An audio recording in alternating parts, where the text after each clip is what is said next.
നമ്മുടെ വിശുദ്ധ കരങ്ങൾ ഉയർത്തി കർത്താവിനെ നാം മഹത്വപ്പെടുത്താം. അനുഗ്രഹീതമായ ഈ രാത്രിക്കായിട്ട് കർത്താവിന് സ്തോത്രം ചെയ്യുന്നു. ഇവിടെ വിശേഷാൽ ക്രമീകരിച്ച ഈ യോഗങ്ങളുടെ രണ്ടാമത് രാത്രിയിൽ ദൈവത്തിൻ്റെ മാറ്റമില്ലാത്ത വചനവുമായിട്ട് നിങ്ങളെ അഭിസംബോധന ചെയ്യുവാൻ നമ്മുടെ ഏവരുടെയും പ്രത്യാശയാകുന്ന യേശുക്രിസ്തുവിൻ്റെ നിർമ്മലമായ സുവിശേഷത്തിൻ്റെ വിളംബരങ്ങൾക്ക് ഈ നാട്ടിൽ ഒരു രാത്രി സാക്ഷ്യം വഹിപ്പാൻ എനിക്ക് ലഭ്യമായ അവസരം ഒരു വലിയ ഭാഗ്യമായിട്ട് പദവിയായിട്ട് കരുതുന്നു. ഒരുപാട് പരിമിതികളുടെയും പ്രതികൂല കാലാവസ്ഥയുടെയൊക്കെ നടുവിൽ ഈ ആത്മീക സമ്മേളനം ഇത്രത്തോളം അനുഗ്രഹമാക്കി തീർത്ത സർവശക്തനായ ദൈവത്തിന് എല്ലാ പുകഴ്ചകളും ആദരവുകളും ആരാധനകളും അവിടുത്തെ പാദപീഠത്തിൽ പ്രാരംഭമായിട്ട് അർപ്പണം ചെയ്യുന്നു.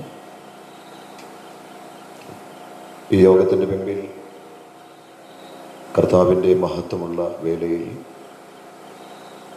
ഓരോ ദിവസവും പൂർവാധികം ശക്തിയോടെ വർദ്ധിച്ചു വരുന്നവരായിരിക്കാൻ ദൈവം നിങ്ങളെ സഹായിക്കട്ടെ.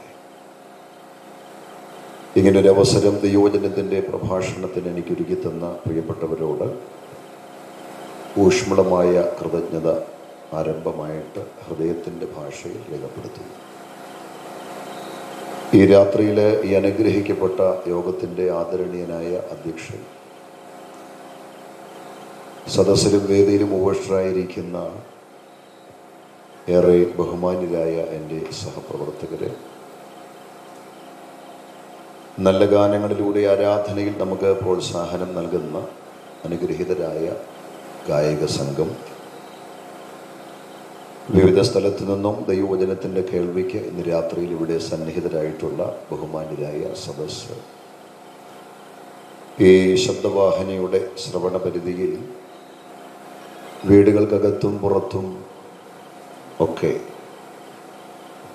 ഞങ്ങളുടെ ഗാനങ്ങളും പ്രഭാഷണങ്ങളും ശ്രദ്ധിച്ചുകൊണ്ടിരിക്കുന്ന ബഹുമാനരായ ദേശനിവാസികൾ, നിങ്ങൾക്കെല്ലാവർക്കും ഇന്ന് രാത്രിയിൽ ഞങ്ങളുടെ ഊഷ്മളമായ അഭിവാദനങ്ങൾ, സ്നേഹാഭിവാദനങ്ങൾ. ഈ സൗണ്ട് സിസ്റ്റം വളരെ കൃത്യമായി പ്രവർത്തിപ്പിക്കുന്ന സഹോദരന്മാരെയും കർത്തൃദാസന്മാരെയും വിശേഷിച്ച് വന്ദനം ചെയ്യുകയും അഭിനന്ദിക്കുകയും ചെയ്യുന്നു. വളരെ പ്രാർത്ഥനയോടെ, ദൈവാശ്രയ ചിന്തയോടെ നമുക്ക് അല്പനിമിഷം കർത്താവിൻ്റെ പദപീഠത്തിലായിരിക്കണം. ശാന്തമായിട്ട് ദൈവവചനത്തിൽ നിന്നും ഒരു സന്ദേശം ഈ നാടിനോട് വിളംബരം ചെയ്ത് ഞാൻ എൻ്റെ പ്രഭാഷണം സമയബന്ധിതമായിട്ട് ഉപസംഹരിപ്പാനാണ് കർത്താവിൽ ശരണപ്പെടുന്നത്. ഇന്ന് ഉച്ചവരെ യോഗത്തെക്കുറിച്ച് വല്ലാത്ത ആശങ്കയായിരുന്നു എൻ്റെ മനസ്സിൽ. കഴിഞ്ഞ പ്രഭാതത്തിൽ ആരംഭിച്ച മഴ ഒരു തുള്ളി പോലും തോരാതെ ഏതാണ്ട് ഉച്ചയോടടുത്ത സമയം വരെ പെയ്യുകയായിരുന്നു. പലരും പറഞ്ഞു സന്ധ്യയോടടുത്ത് മഴ കനക്കും എന്നൊക്കെ വാർത്തകളും ഒക്കെ കേൾപ്പാനിടയായി. ആശങ്കകൾ പലത് ഈ യോഗത്തെക്കുറിച്ച് കാലാവസ്ഥാപരമായിട്ടുണ്ടായിരുന്നെങ്കിലും കൃത്യസമയം കർത്താവ് കാലാവസ്ഥയെ അനുകൂലമാക്കി തന്നതോർത്ത് ദൈവത്തെ മഹത്വപ്പെടുത്തും. ഒരു വശത്ത് ദൈവസന്നിധിയിൽ നാം സന്തോഷിക്കുമ്പോൾ മറുവശത്ത് ആഴമായ ദുഃഖം നമുക്കുണ്ട്. വയനാട്ടിൽ പ്രകൃതി ദുരന്തത്തിൽ കേരളം കണ്ട ഏറ്റവും വലിയ പ്രകൃതി ദുരന്തത്തിന് വയനാട് സാക്ഷ്യം വഹിച്ചിരിക്കുകയാണ്. ഏതാണ്ട് 100-നടുത്ത് ആളുകൾ ആ വലിയ ദുരന്തത്തിൽ മരണപ്പെടുവാനിടയായി. സമാധാനത്തിനായി വീണ്ടും നമുക്ക് ദൈവസന്നിധിയിൽ പ്രാർത്ഥിക്കണം. എനിക്ക് പരിചിതരായിട്ടുള്ള കർത്തൃദാസന്മാരൊക്കെ ഇന്ന് രാത്രി ഇവിടെ ഉണ്ടവരെ എല്ലാവരെയും ഓർത്ത് ദൈവത്തെ മഹത്വപ്പെടുത്തുന്നു. കർത്താവിൻ്റെ ദാസൻ പാസ്റ്റർ ജേക്കബ് അടക്കം, പാസ്റ്റർ സാബു അടക്കമുള്ള അനുഗ്രഹീതരായ കർത്തൃദാസന്മാരെയൊക്കെ ഓർത്ത് ഇന്ന് രാത്രിയിൽ ദൈവത്തെ മഹത്വപ്പെടുത്തുന്നു. ആ മുഖങ്ങളെല്ലാം ഇന്ന് രാത്രിയിൽ ഉപസംഹരിച്ച് ദൈവവചനത്തിൻ്റെ ധ്യാനങ്ങളിലേക്ക് പ്രാർത്ഥനയോടെ പ്രവേശിപ്പാൻ ആഗ്രഹിക്കുന്നു. ഇങ്ങനെയൊരു യോഗം ഇവിടെ ക്രമീകരിച്ചതിൻ്റെ പിമ്പിലെ രഹസ്യം, ലക്ഷ്യം സകല ജനത്തിനും രക്ഷയ്ക്ക് കാരണമായ യേശുക്രിസ്തുവിനെ ഈ ദേശത്തോട് വിളംബരം ചെയ്യുക എന്നുള്ളതാണ്. അതുകൊണ്ട് എൻ്റെ പ്രസംഗത്തിൻ്റെ സിംഹഭാഗ സമയവും കർത്താവിനെയും അവിടുത്തെ ക്രൂശിനെയും അവിടുത്തെ ക്രൂശിലൂടെ മാനവരാശിക്ക് വിഭാവന ചെയ്ത രക്ഷയെയും ഉയർത്തി അതിലേക്ക് ഈ നാടിനെ ആഹ്വാനം ചെയ്ത് ഇന്ന് രാത്രിയിൽ അവസാനിപ്പിക്കുവാനാണ് കർത്താവിലെ ശരണപ്പെടുന്നത്. ഈ രാത്രിയിലെ ദൈവവചനത്തിൻ്റെ പ്രഭാഷണത്തിന് പോർബലകമായിട്ട് നമുക്കേവർക്കും വളരെ സുപരിചിതമായ ഒരു വേദഭാഗം നിങ്ങളെ പരിചയപ്പെടുത്തുവാൻ ആഗ്രഹിക്കുന്നു. വിശുദ്ധ പൗലോസ് കൊരിന്ത്യർക്ക് എഴുതിയ ഒന്നാമത്തെ ലേഖനം 1-ാം അധ്യായത്തിൻ്റെ 22-23 വാക്യങ്ങൾ. ആ വാക്യം ഇവിടെ പരസ്യമായിട്ട് വായിക്കും. കൊരിന്ത്യർക്ക് എഴുതിയ ഒന്നാമത്തെ ലേഖനം 1-ാം അധ്യായം 22-23 വാക്യങ്ങൾ. യഹൂദന്മാർ അടയാളം ചോദിക്കുകയും യൗവനന്മാർ ജ്ഞാനം അന്വേഷിക്കുകയും ചെയ്യുന്നു, ഞങ്ങളോ ക്രൂശിക്കപ്പെട്ട ക്രിസ്തുവിനെ പ്രസംഗിക്കുന്നു. നമ്മുടെ കണ്ണുകൾ ദൈവസന്നിധിയിൽ ഒരു നിമിഷം അടച്ച് തലകൾ വണക്കി ഈ രാത്രിയിലെ ദൈവവചനത്തിൻ്റെ ധ്യാനത്തിനായി നാം വായിച്ച തിരുവെഴുത്തിനെ തൃക്കരത്തിൽ ഏൽപ്പിച്ച് എല്ലാവരും അല്പനിമിഷം ഒന്ന് സ്തോത്രം ചെയ്താട്ടെ. നമ്മുടെ നാവിൽ നിന്നും ഇന്ന് രാത്രി സ്തോത്രങ്ങളും സ്തുതികളും ഉയരട്ടെ. എല്ലാവരും നാവുകൾ തുറന്ന് കർത്താവിനെ മഹത്വപ്പെടുത്തിക്കാട്ടെ. നമ്മുടെ കർത്താവ് ഇന്ന് രാത്രിയിൽ പരിവാര സമന്നതനായി നമ്മുടെ നടുവിലുണ്ട്. അവൻ്റെ സാന്നിധ്യത്തിൻ്റെ കുടപ്പന്തലിൻ്റെ കീഴിലാണ് ഞാൻ ഇന്ന് രാത്രിയിൽ ഇരിക്കുന്നതെന്ന് ബോധ്യമുള്ള ദൈവമക്കൾ ആ സാന്നിധ്യത്തിൻ്റെ ഉറവയായ ദൈവത്തെ അല്പനിമിഷം ഒന്ന് സ്തുതിച്ച് മഹത്വപ്പെടുത്താം. ഹല്ലേലൂയ. സുവിശേഷത്തിൻ്റെ വ്യാപനത്തിന് തടസ്സമായി, സുവിശേഷത്തിൻ്റെ പ്രകാശനങ്ങൾക്ക് തടസ്സമായി നിൽക്കുന്ന സകല മൂടുപടങ്ങളെയും ഇന്ന് രാത്രിയിലും ദൈവത്തിൻ്റെ ആത്മാവ് ശാസിക്കേണ്ടതിനായി ഒരുമിച്ച് ചേർന്ന് നമുക്ക് പ്രാർത്ഥിക്കാം. ജീവൻ്റെ അപ്പമായ ഞങ്ങളുടെ സ്വർഗസ്ഥ പിതാവേ, ആകാശം മാറിയാലും ഭൂമി മാറിയാലും മാറ്റമില്ലാത്ത ദൈവത്തിൻ്റെ നിസ്തുല്യ വചനങ്ങൾക്കായി സ്തോത്രം. ഇന്ന് രാത്രിയിലെ പ്രഭാഷണത്തിന് ആധാരമായി ഞങ്ങൾ പ്രാർത്ഥനയോടെ വായിച്ച തിരുവെഴുത്തിനെ സ്തോത്രത്തോടെ അവിടുത്തെ ആണിപ്പഴുതേറ്റ കരത്തിൽ സമർപ്പിക്കുമ്പോൾ ഇന്ന് രാത്രിയിൽ ഈ തിരുവെഴുത്തിൻ്റെ പൊരുളുകൾ ഞങ്ങൾക്ക് തിരിച്ചു തരേണ്ടതിന് പ്രിയനായ പരിശുദ്ധാത്മാവേ, അങ്ങ് ബലഹീനതകൾ ഓർക്കാതെ തുണ നിൽക്കണമേ. ഭോഷന്റെ നാവിനെ സമർത്ഥകനായി ലേഖകന്റെ എഴുത്തുകോലാക്കണമേ. ലാവണ്യം ഒരു രാത്രി കൂടെ അധരങ്ങളിൽ പകരുവാൻ അങ്ങേക്ക് പ്രസാദം തോന്നണമേ. ദേശത്തോട് ഇന്ന് രാത്രിയിൽ ഇടപെടണമേ. ജനത്തോട് ഇന്ന് രാത്രിയിൽ ഇടപെടണമേ. ഈ രാത്രിയിൽ ഈ സന്ദേശം ഞങ്ങൾ അവസാനിപ്പിക്കുന്നതിന് മുമ്പ് ചിലരുടെ ഹൃദയം അങ്ങേക്കായി തുറക്കപ്പെടുവാൻ, ചിലരുടെ ഹൃദയത്തിൻ്റെ ശ്രീകോവിലിൽ അങ്ങേ രക്ഷകനായി പ്രതിഷ്ഠിക്കുവാൻ, ചിലരുടെ പേര് ജീവന്റെ പുസ്തകത്തിൻ്റെ തങ്കത്താളിൽ കുറിക്കപ്പെടുവാൻ ഈ സന്ദേശത്തിൻ്റെ പിമ്പിൽ പരിശുദ്ധാത്മാവ് വ്യാപരിക്കുവാൻ ഞങ്ങൾ ഒരുമിച്ച് പ്രാർത്ഥിക്കുന്നു. എല്ലാ മഹത്വം അങ്ങേക്ക്, യേശുവിൻ നാമത്തിൽ തന്നെ. കൈകൾ ഉയർത്തി ഒരിക്കൽ കൂടെ കർത്താവിനെ മഹത്വപ്പെടുത്താം. വളരെ പ്രാർത്ഥനയോടെ നമുക്ക് ദൈവ സന്നിധിയിലായിരിക്കാം. ഏവർക്കും വളരെ പരിചിതമായ സുപരിചിതമായ വേദഭാഗങ്ങളാണ് ഈ രാത്രിയിലെ ദൈവവചനത്തിൻ്റെ ധ്യാനത്തിന് ആധാരമായിട്ട് നിങ്ങളെ വായിച്ച് കേൾപ്പിച്ചത്. പൗലോസിൻ്റെ വളരെ വ്യത്യസ്തമായ ഈടുറ്റ ഒരു പ്രഖ്യാപനമാണ് ഈ രാത്രിയിൽ നിങ്ങളെ പരിചയപ്പെടുത്തിയത്. ഒരുപാട് അന്ധവിശ്വാസങ്ങളും അനാചാരങ്ങളും തേരോട്ടം നടത്തുന്ന വളരെ പ്രചാരമായ കൊരിന്ത് എന്ന പട്ടണത്തിൽ നിന്നുകൊണ്ട് 1000 വർഷങ്ങൾക്ക് പുറകിൽ മഹാനായ പൗലോസ് പ്രഖ്യാപിച്ച വളരെ ഈടുറ്റ അർത്ഥവത്തായ ഒരു പ്രഖ്യാപനമാണ് നാം വായിച്ച് കേട്ടത്.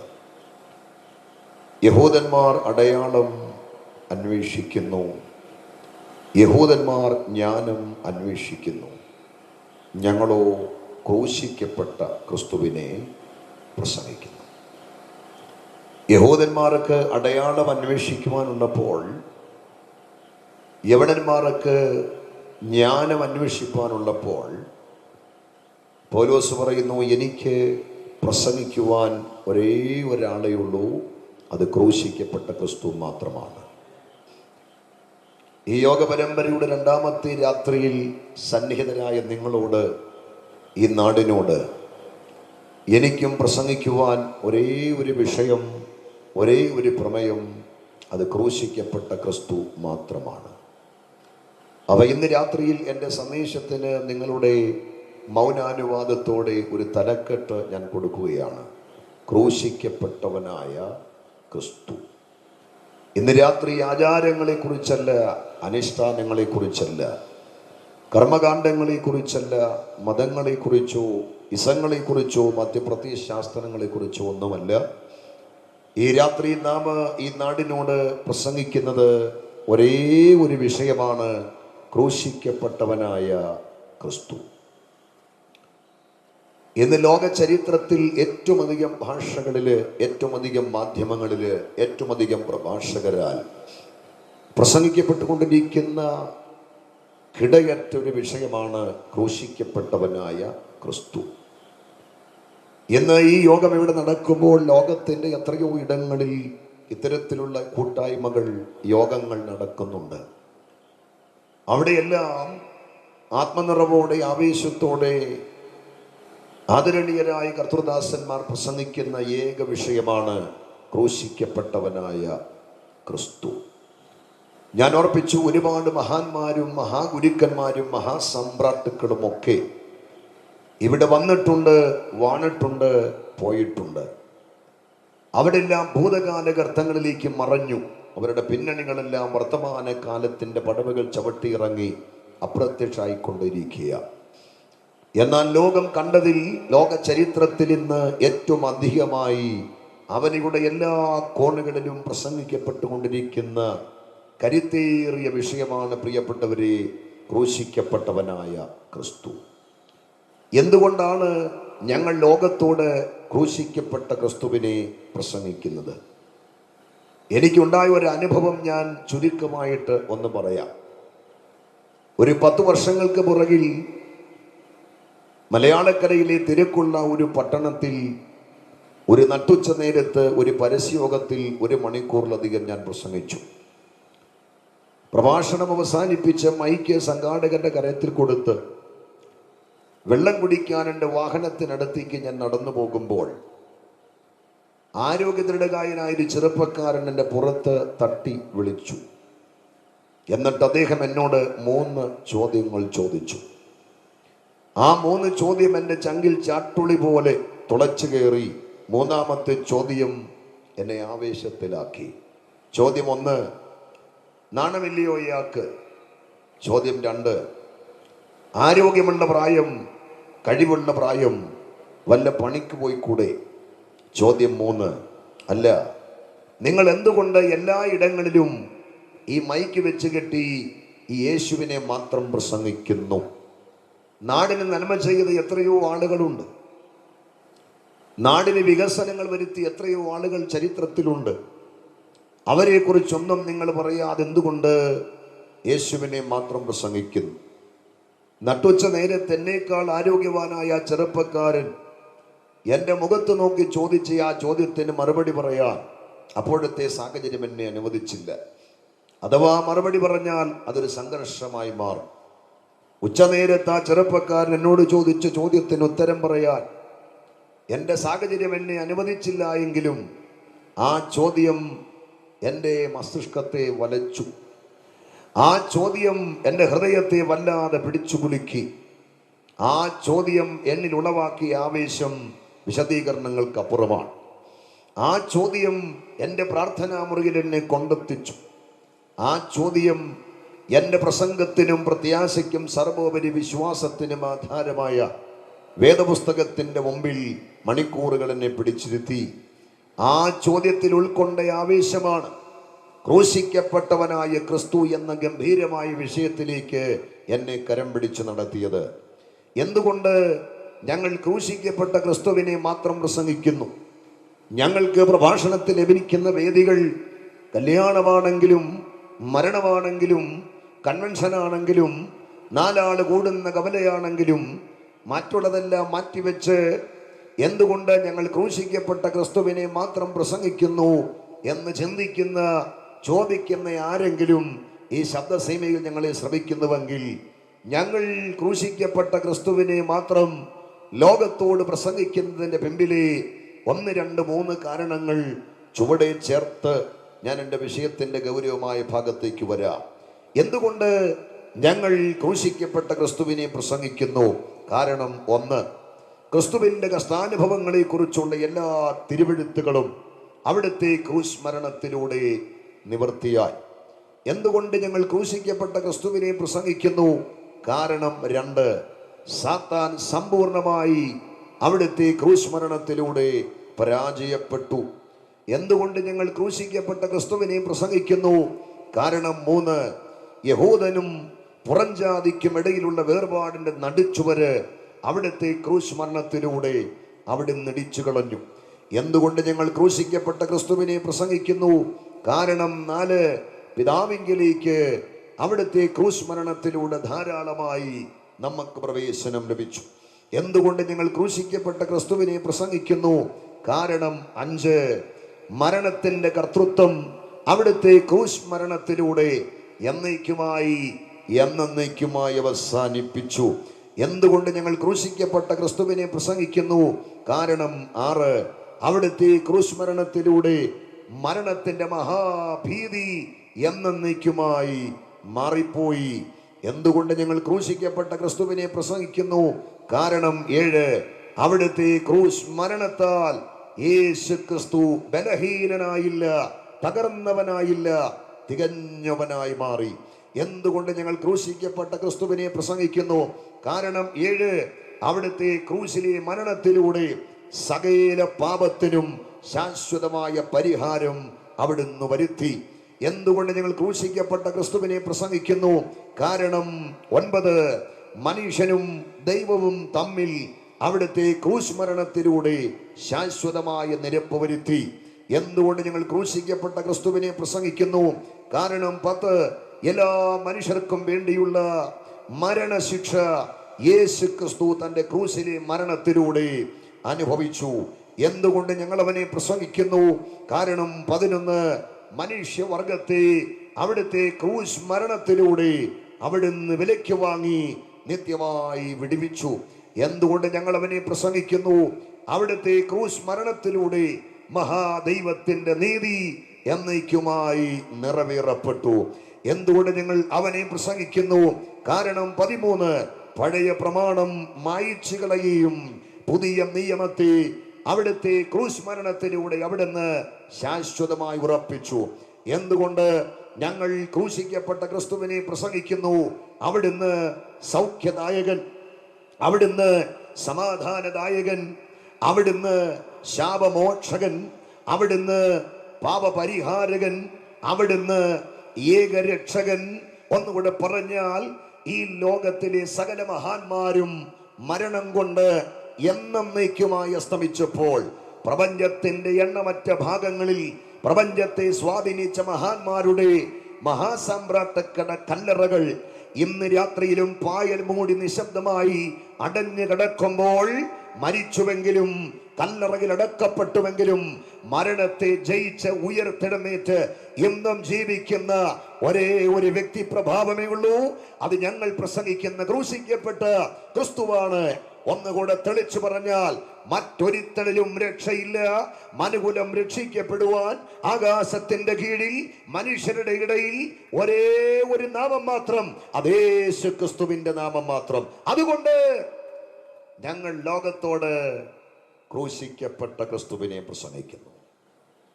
അപ്പൊ ഇന്ന് രാത്രിയിൽ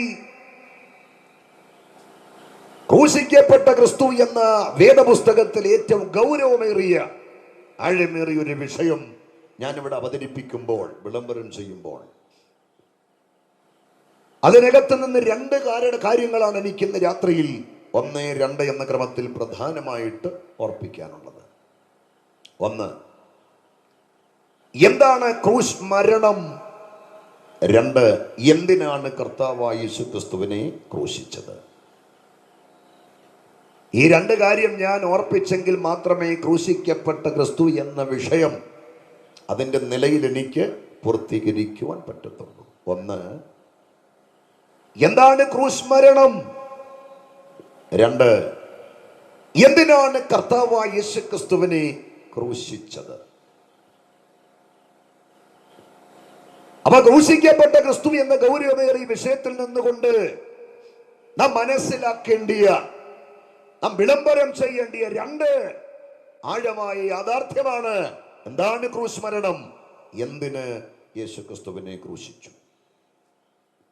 എന്താണ് ക്രൂശ് മരണമെന്ന് ചോദിച്ചാൽ, എൻ്റെ ശ്രോതാക്കളായ നിങ്ങൾക്ക് പറയാൻ ഒത്തിരി മറുപടി ഉണ്ടെന്ന് എനിക്കറിയാം. എന്താണ് ക്രൂശ് മരണം? തീർച്ചയായും എന്നേക്കാൾ ഗഗനമായി ആഴമായി ക്രൂശീകരണത്തെ കുറിച്ചൊക്കെ പ്രസംഗിക്കുന്ന കർത്തൃദാസന്മാർ ഇവിടെ ഉണ്ടെന്ന് എനിക്കറിയാം. ക്രൂശീകരണത്തെ കുറിച്ചൊക്കെ എത്രയോ തവണകൾ തിരുവത്താഴം ഉൾപ്പെടെയുള്ള പാവനമാകുന്ന ശുശ്രൂഷയിൽ, നമ്മുടെ ആലയങ്ങളിൽ, ആരാധനകളിൽ നാം കേട്ടിട്ടുണ്ട്. ഇത്തരത്തിലുള്ള യോഗ പരമ്പരകളില് എണ്ണമറ്റ തവണകൾ ക്രൂശ് മരണത്തെ കുറിച്ച്, ക്രൂശീകരണത്തെ കുറിച്ചൊക്കെ നാം കേട്ടിട്ടുള്ളവരാണ്. അപ്പോൾ എന്താണ് ക്രൂശ് മരണമെന്ന് ചോദിച്ചാൽ, എന്താണ് ക്രൂശീകരണമെന്ന് ചോദിച്ചാൽ, വിശ്വാസികളായ എൻ്റെ കേൾവിക്കാർക്ക് പറയാൻ ഒത്തിരി ഉത്തരവുണ്ടെന്ന് എനിക്കറിയാം. പുറത്ത് വിശ്വാസികളല്ലാത്ത ബഹുമാനമുള്ള ഒരുപാട് ആളുകൾ എന്നെ കേൾക്കുന്നുണ്ട്. അവര് ഒന്ന് മനസ്സിലാക്കാൻ വേണ്ടി ഞാൻ പറയാം എന്താണ് ക്രൂശ് മരണമെന്ന്. ഒറ്റ വാക്കിൽ പറഞ്ഞാൽ, ഭീകരമായ കുറ്റം ചെയ്യുന്ന കുറ്റവാളിക്ക് അന്നത്തെ ഭരണകൂടം കൊടുക്കുന്ന മൃഗീയമായ, ക്രൂരമായ, മനുഷ്യത്വ ബോധമില്ലാത്ത ഒരു ശിക്ഷാ നടപടിയാണ് സഹോദരീ ക്രൂശ് മരണം. എന്താണ് ക്രൂശ് മരണം? ഭീകരമായ കുറ്റം ചെയ്യുന്ന ഒരു കൊടും കുറ്റവാളിക്ക് അന്ന് കൊടുക്കുന്ന മാരകമായ ഒരു ശിക്ഷാ നടപടിയാണ് ക്രൂശ് മരണം എന്ന് പറയുന്നത്. അന്നൊരു കുറ്റവാളി ക്രൂശ് മരണത്തിന് വിധിക്കപ്പെട്ടാൽ അവനെ വെറുതെ പിടിച്ച് തല്ലിക്കൊന്ന് ക്രൂശിക്കുകയല്ല, അവനെ ക്രൂശിക്കാൻ കൊണ്ടുപോകുന്ന ആ രീതി നമ്മുടെ ഹൃദയത്തെ തകർക്കുന്നതാണ്. ഞാനൊരു ചരിത്ര ഭാഗത്ത് വായിച്ചത് ഓർക്കുന്നു. അന്നൊരു കുറ്റവാളി ക്രൂശ് മരണത്തിന് വിധിക്കപ്പെട്ടാൽ അവനെ എങ്ങനെയാണ് ക്രൂശിക്കാൻ കൊണ്ടുപോകുന്നത്? വെറുതെ പിടിച്ച് തല്ലിക്കൊന്നും ക്രൂശിക്കുകയല്ല. പിന്നെ അവൻ ചെയ്ത തെറ്റെന്താണ്? അവൻ ചെയ്ത കുറ്റം എന്താണ്? അത് സമൂഹം അറിയണം, നാളെ അത് ആവർത്തിക്കപ്പെടാതിരിക്കാൻ. അതുകൊണ്ട് ആ കുറ്റവാളി ചെയ്ത കുറ്റം എന്ത് തന്നെയാണെങ്കിലും സകല മനുഷ്യനും വായിക്കത്തക്ക ക്രമത്തിൽ സാമാന്യം വലിപ്പമുള്ള ഒരു പലകത്തുണ്ടിൽ അത് എഴുതും. എന്നിട്ട് എല്ലാവരും വായിക്കത്തക്ക ക്രമത്തിൽ പരസ്യമായി അവന്റെ കഴുത്തിൽ കെട്ടിത്തൂക്കിയിട്ട് അടിച്ചടിച്ചടിച്ചാണ് അവനെ ക്രൂശിക്കാൻ കൊണ്ടുപോകുന്നത്. ഞാൻ ക്രൂശ് മരണത്തിന് വിധിക്കപ്പെട്ടൊരു കുറ്റവാളിയാണെങ്കിൽ ഞാൻ ചെയ്ത തെറ്റെന്താണ്? സമൂഹം അറിയണം. ഞാൻ ചെയ്ത തെറ്റെന്ത് തന്നെയാണെങ്കിലും, കൊലപാതകമെങ്കിൽ അത്, രാജ്യദ്രോഹമെങ്കിൽ അത്, ചതിവെങ്കിൽ അത്, ഞാൻ ചെയ്ത തെറ്റെന്ത് തന്നെയാണെങ്കിലും സകലരും വായിക്കത്തക്ക ക്രമത്തിൽ വലിപ്പമുള്ള പലകമേലെഴുതി പരസ്യമായി എൻ്റെ കഴുത്തിൽ കെട്ടിത്തൂക്കിയിട്ട് അടിച്ചടിച്ചടിച്ചാണ് എന്നെ ക്രൂശിക്കാൻ കൊണ്ടുപോകുന്നത്. അപ്പൊ കുറ്റവാളിയായ ഞാൻ ക്രൂശും ചുമന്ന് ശിക്ഷ അനുഭവിക്കുവാൻ ശിക്ഷാസ്ഥലത്തേക്ക് നടന്നു പോകുമ്പോൾ ഈ ഘോരമായ കാഴ്ച കാണാൻ ഇരുവശത്തും നൂറുകണക്കിന്, ആയിരക്കണക്കിന് ആളുകൾ തിങ്ങി നിൽക്കും. പ്രേരേ, ആ തിങ്ങി നിൽക്കുന്ന ആളുകൾ ആകാംക്ഷയോടെ എന്നെ നോക്കും. എങ്ങോട്ടാ നോക്കുന്നത്? എന്റെ മുഖത്തോട്ടല്ല നോക്കുന്നത്, ഞാൻ ധരിച്ച വസ്ത്രത്തെ എല്ലാവരും നോക്കുന്നത്. രണ്ടു വശത്തും നിന്ന് മൃഗീയമായി എന്നെ തല്ലുന്ന പടയാളികളെ എല്ലാവരും നോക്കുന്നത്. എന്റെ തോളിൽ ചേർത്ത് വച്ചിരിക്കുന്ന ക്രൂസിനെ എല്ലാവരും നോക്കുന്നത്. ഇരുവശത്ത് നിൽക്കുന്ന ആളുകൾ ആകാംക്ഷ ഭരിതരായി തലപൊക്കി നോക്കുന്നത് എങ്ങോട്ടെന്നറിയാമോ? എന്റെ കഴുത്തിൽ കെട്ടിത്തൂക്കിയിരിക്കുന്ന കുറ്റസംഗതി എഴുതിയ ആ പലകത്തുണ്ടിലേക്ക്. അതിനകത്ത് കുലപാതകമെന്നോ, അതിനകത്ത് ചതിവെന്നോ, അതിനകത്ത് രാജ്യദ്രോഹമെന്നോ ഉണ്ടെങ്കിൽ ആ നോക്കുന്ന ആളുകൾ നിങ്ങൾ മൗനമായി എന്നെ നോക്കിയിരിക്കുന്ന പോലെ മൗനമായിരിക്കത്തില്ല. അവരെല്ലാം കൂടെ കരം കൊട്ടി ആർത്തട്ടഹസിച്ചു പൊട്ടിച്ചിരിച്ചിട്ട് പറയും, കൊള്ളാം കൊള്ളാം, ഇവൻ ഈ ശിക്ഷയ്ക്ക് പാത്രീഭൂതന, ഇവൻ ഈ ശിക്ഷയ്ക്ക് അർഹന, ഇവൻ ഈ ശിക്ഷയ്ക്ക് യോഗ്യന. ഇന്ന് രാത്രി എന്നെ കേൾക്കുന്ന സഹൃദയരെ, പ്രിയപ്പെട്ടവരെ, സുഹൃത്തുക്കളെ, ഭീകരമായ കുറ്റം ചെയ്യുന്ന കുറ്റവാളിക്ക് കൊടുക്കുന്ന മനുഷ്യത്വബോധമില്ലാത്ത ശിക്ഷയാണ് ക്രൂശ് മരണമെങ്കിൽ. ഒരു കുറ്റവാളിയെ ക്രൂശിക്കാൻ കൊണ്ടുപോകുമ്പോൾ അവൻ ചെയ്ത കുറ്റം പരസ്യമായി എഴുതി അവന്റെ കഴുത്തിൽ കെട്ടിത്തൂക്കി അടിച്ചടിച്ചടിച്ചാണ് അവനെ ക്രൂശിക്കാൻ കൊണ്ടുപോകുന്നതെങ്കിൽ ഇന്നേക്ക് 2023 വർഷങ്ങൾക്ക് പുറകിൽ 33.5 വയസ്സ് ആരോഗ്യദൃഢകായനായ ഒരു ചെറുപ്പക്കാരനെ ക്രൂശിക്കാൻ ഗാഗുൽത്തയുടെ മലമുകളിലേക്ക് കൊണ്ടുപോകുക. തല്ല പൊക്കിയൊന്ന് നോക്കിക്കേ, മേലാപാത ചൂടം, ആയിരക്കണക്കിന് മുറിവുകളുണ്ട്, ഭാരമേറിയ മരക്കുരിശ് അവന്റെ തോളിലുണ്ട്. അവൻ കാൽവറിയിലേക്ക് നടന്നു പോകുകയാണ് ക്രൂശിക്കപ്പെടാൻ. ഞാന് എന്റെ ധ്യാനമുറിയിൽ ക്രൂശും ചുമന്ന് ക്രൂശിക്കപ്പെടാൻ ഗാഗുൽത്തയിലേക്ക് നടന്നു പോകുന്ന 33.5 വയസ്സും ആരോഗ്യ ദൃഢകായനും സുമുഖനുമായ ആ ചെറുപ്പക്കാരനെ എന്റെ അകങ്കണ്ണ് തുറന്നെന്ന് കണ്ടു. അവനെ നോക്കിയപ്പോൾ അപൂർവമായ ഒരു കാര്യം അവൻ എനിക്ക് കാണാൻ കഴിഞ്ഞു. അതാണ് അവനെ കുറിച്ച് പ്രസംഗിക്കുവാൻ എന്നിൽ ആവേശമുളവാക്കിയത്. ഞങ്ങളോ ക്രൂശിക്കപ്പെട്ട ക്രിസ്തുവിനെ പ്രസംഗിക്കുന്നു. ഞാൻ ധ്യാനമുറിയിൽ തല ഉയർത്തി ഹൃദയക്കണ്ണ് തുറന്ന് എന്റെ വിമോചകനെ, എന്റെ രക്ഷകനെ എന്ന് നോക്കിയപ്പോൾ ഞാൻ അവനിൽ കണ്ട ചില കാര്യം പറയാ. മണ്ണിടിഞ്ഞ മൺപാതകളിലൂടെ 350 പട്ടാളക്കാരാൽ 50 കുതിരച്ചേവകരാൽ ചാട്ടവാറിന്റെ മരണയടിയേറ്റ് വെച്ചും വിറച്ചും വീണ്ടും എഴുന്നേറ്റും ഗാഗുൽത്തയിലേക്ക് അവൻ നടന്നു പോകുക. ആ നടന്നു പോകുന്നവനെ തല ഉയർത്തി ഹൃദയക്കണ്ണ് വിടർത്തിയൊന്ന് നോക്കിക്കേ. അവന്റെ തലയിൽ വലിപ്പമുള്ളൊരു മുൾക്കിരീടമുണ്ട്. ഏതാണ്ട് 17 മുള്ളുകൾ അവന്റെ തലയോട്ടിക്കകത്തേക്ക് ചൂഴ്ന്ന് ആഴത്തിൽ ഇറങ്ങിയിട്ടുണ്ട്. അവന്റെ ശരീരത്തിൽ ധൂമ്ര വസ്ത്രം ധരിപ്പിച്ചിട്ടുണ്ട്. അവനെ ഒന്ന് നോക്കിക്കേ, അടിമുടിയാവാതെ ചൂടം, 5480 മുറിവുകൾ അവന്റെ ശരീരത്തിലുണ്ട്. പുറത്ത് മാത്രം ഏതാണ്ട് 150 പരം ആഴമുള്ള മുറിവുകളുണ്ട്. അവന്റെ തോളിലേക്ക് നോക്കിക്കേ, 150 കിലോ തൂക്കവും ഏതാണ്ട് 15 അടി നീളവും 6 അടി വീതിയുമുള്ള ഒരു മരക്കുരിശ് അവന്റെ തോളിലുണ്ട്. എന്നാൽ ഭാരമേറിയ മരക്കുരിശ് തോളിൽ വെച്ച് ചാട്ടവാറിന്റെ അടിയേറ്റ് ക്രൂശിന്റെ മണ്ണിളകിയ മൺപാതകളിലൂടെ വണ്ടി വലിക്കുന്ന പോലെ ഗാഗുൽത്തയിലേക്ക് ക്രൂശിക്കപ്പെടാൻ നടന്നു പോകുന്ന ആ നസ്രായനെ സൂക്ഷിച്ചു നോക്കിയപ്പോൾ അപൂർവമായ ഒരു കാര്യം അവനിൽ എനിക്ക് കാണാൻ കഴിഞ്ഞു. ഇതൊക്കെ അവനിൽ ഉണ്ടെങ്കിലും അവന്റെ കഴുത്തിലേക്ക് ഞാൻ എന്ന് നോക്കിയപ്പോൾ ഒരു കുറ്റസംഗതി എഴുതിയ പലകത്തുണ്ടും അവന്റെ കഴുത്തിൽ തൂങ്ങിക്കിടക്കുന്നില്ല. ഒരു കുറ്റസംഗതി എഴുതിയ പലകത്തുണ്ടും അവന്റെ കഴുത്തിൽ കെട്ടിത്തൂക്കാൻ ആർക്കും തന്റെ ഇടമുണ്ടായില്ല. എന്താ സഹൃദയരെ ഇതിന്റെ പിന്നിലെ രഹസ്യം? പ്രപഞ്ച ചരിത്രത്തിൽ, മനുകുലത്തിന്റെ ചരിത്രത്തിൽ ഒരു തിന്മയും ചെയ്യാതെ, ഒരു അപരാധവും ചെയ്യാതെ, ഒരു തെറ്റും ചെയ്യാതെ ക്രൂശ് മരത്തിൽ തൂങ്ങിയ നീതിമാനായ ഒരു വ്യക്തി പ്രഭാവം ഉണ്ടെങ്കിൽ ഞങ്ങൾ പ്രസംഗിക്കുന്ന യേശു ക്രിസ്തുവാണ്. ഞങ്ങളോ ക്രൂശിക്കപ്പെട്ട ക്രിസ്തുവിനെ പ്രസംഗിക്കുന്നു. സഹൃദയരെ, ഭീകരമായ കുറ്റം ചെയ്യുന്ന കുറ്റവാളിക്ക് കൊടുക്കുന്ന ഭീകരമായ ശിക്ഷയാണ് ക്രൂശ് മരണമെങ്കിൽ. ഒരു കുറ്റവാളിയെ ക്രൂശിക്കാൻ കൊണ്ടുപോകുമ്പോൾ അയാൾ ചെയ്ത കുറ്റം അവന്റെ കഴുത്തിൽ എഴുതി കെട്ടിത്തൂക്കിയാ കൊണ്ടുപോകുന്നതെങ്കിൽ ഞാൻ ചോദിച്ചോട്ടെ, എന്ത് തിന്മയുടെ പേരിലാണ്? എന്ത് അകൃത്യത്തിന്റെ പേരിലാണ്? എന്ത് അപരാധത്തിന്റെ പേരിലാണ്? അന്നത്തെ മത, രാഷ്ട്രീയ, സാംസ്കാരിക ശക്തികൾ, യഹൂദന്മാർ, പടയാളികൾ യേശുക്രിസ്തുവിനെ ക്രൂശിച്ചത് ലോകമേ എന്ത് തിന്മയുടെ പേരിലാണ് നിങ്ങൾ ആ നീതിമാനായവനെ ക്രൂശിച്ചത്? ഒരു കാര്യം ഞാൻ പറയാം, എന്റെ വിമോചകനായ ക്രിസ്തു എന്റെ വീണ്ടെടുപ്പുകാരനായ ക്രിസ്തു, എന്റെ പ്രാണന്റെ ഉടയവനായ ക്രിസ്തു മഹത്വമെല്ലാം മാറ്റി മാനവാകാരം സ്വീകരിച്ച് വിണ്ണു വെടിഞ്ഞ് ഈ താണ മണ്ണിൽ ഒരു മനുഷ്യനായി വന്നത് ക്രൂശിക്കപ്പെടാൻ വേണ്ടി തന്നെയാണ്. യേശു ജഡത്തിൽ ഈ ലോകത്തിൽ അവതരിച്ചത് മനുകുലത്തിന്റെ വിമോചനത്തിന് വേണ്ടി, ക്രൂശിക്കപ്പെടാൻ വേണ്ടി തന്നെ, ക്രൂശിക്കപ്പെടാൻ വേണ്ടി തന്നെ, ക്രൂശിക്കപ്പെടാൻ വേണ്ടി തന്നെ.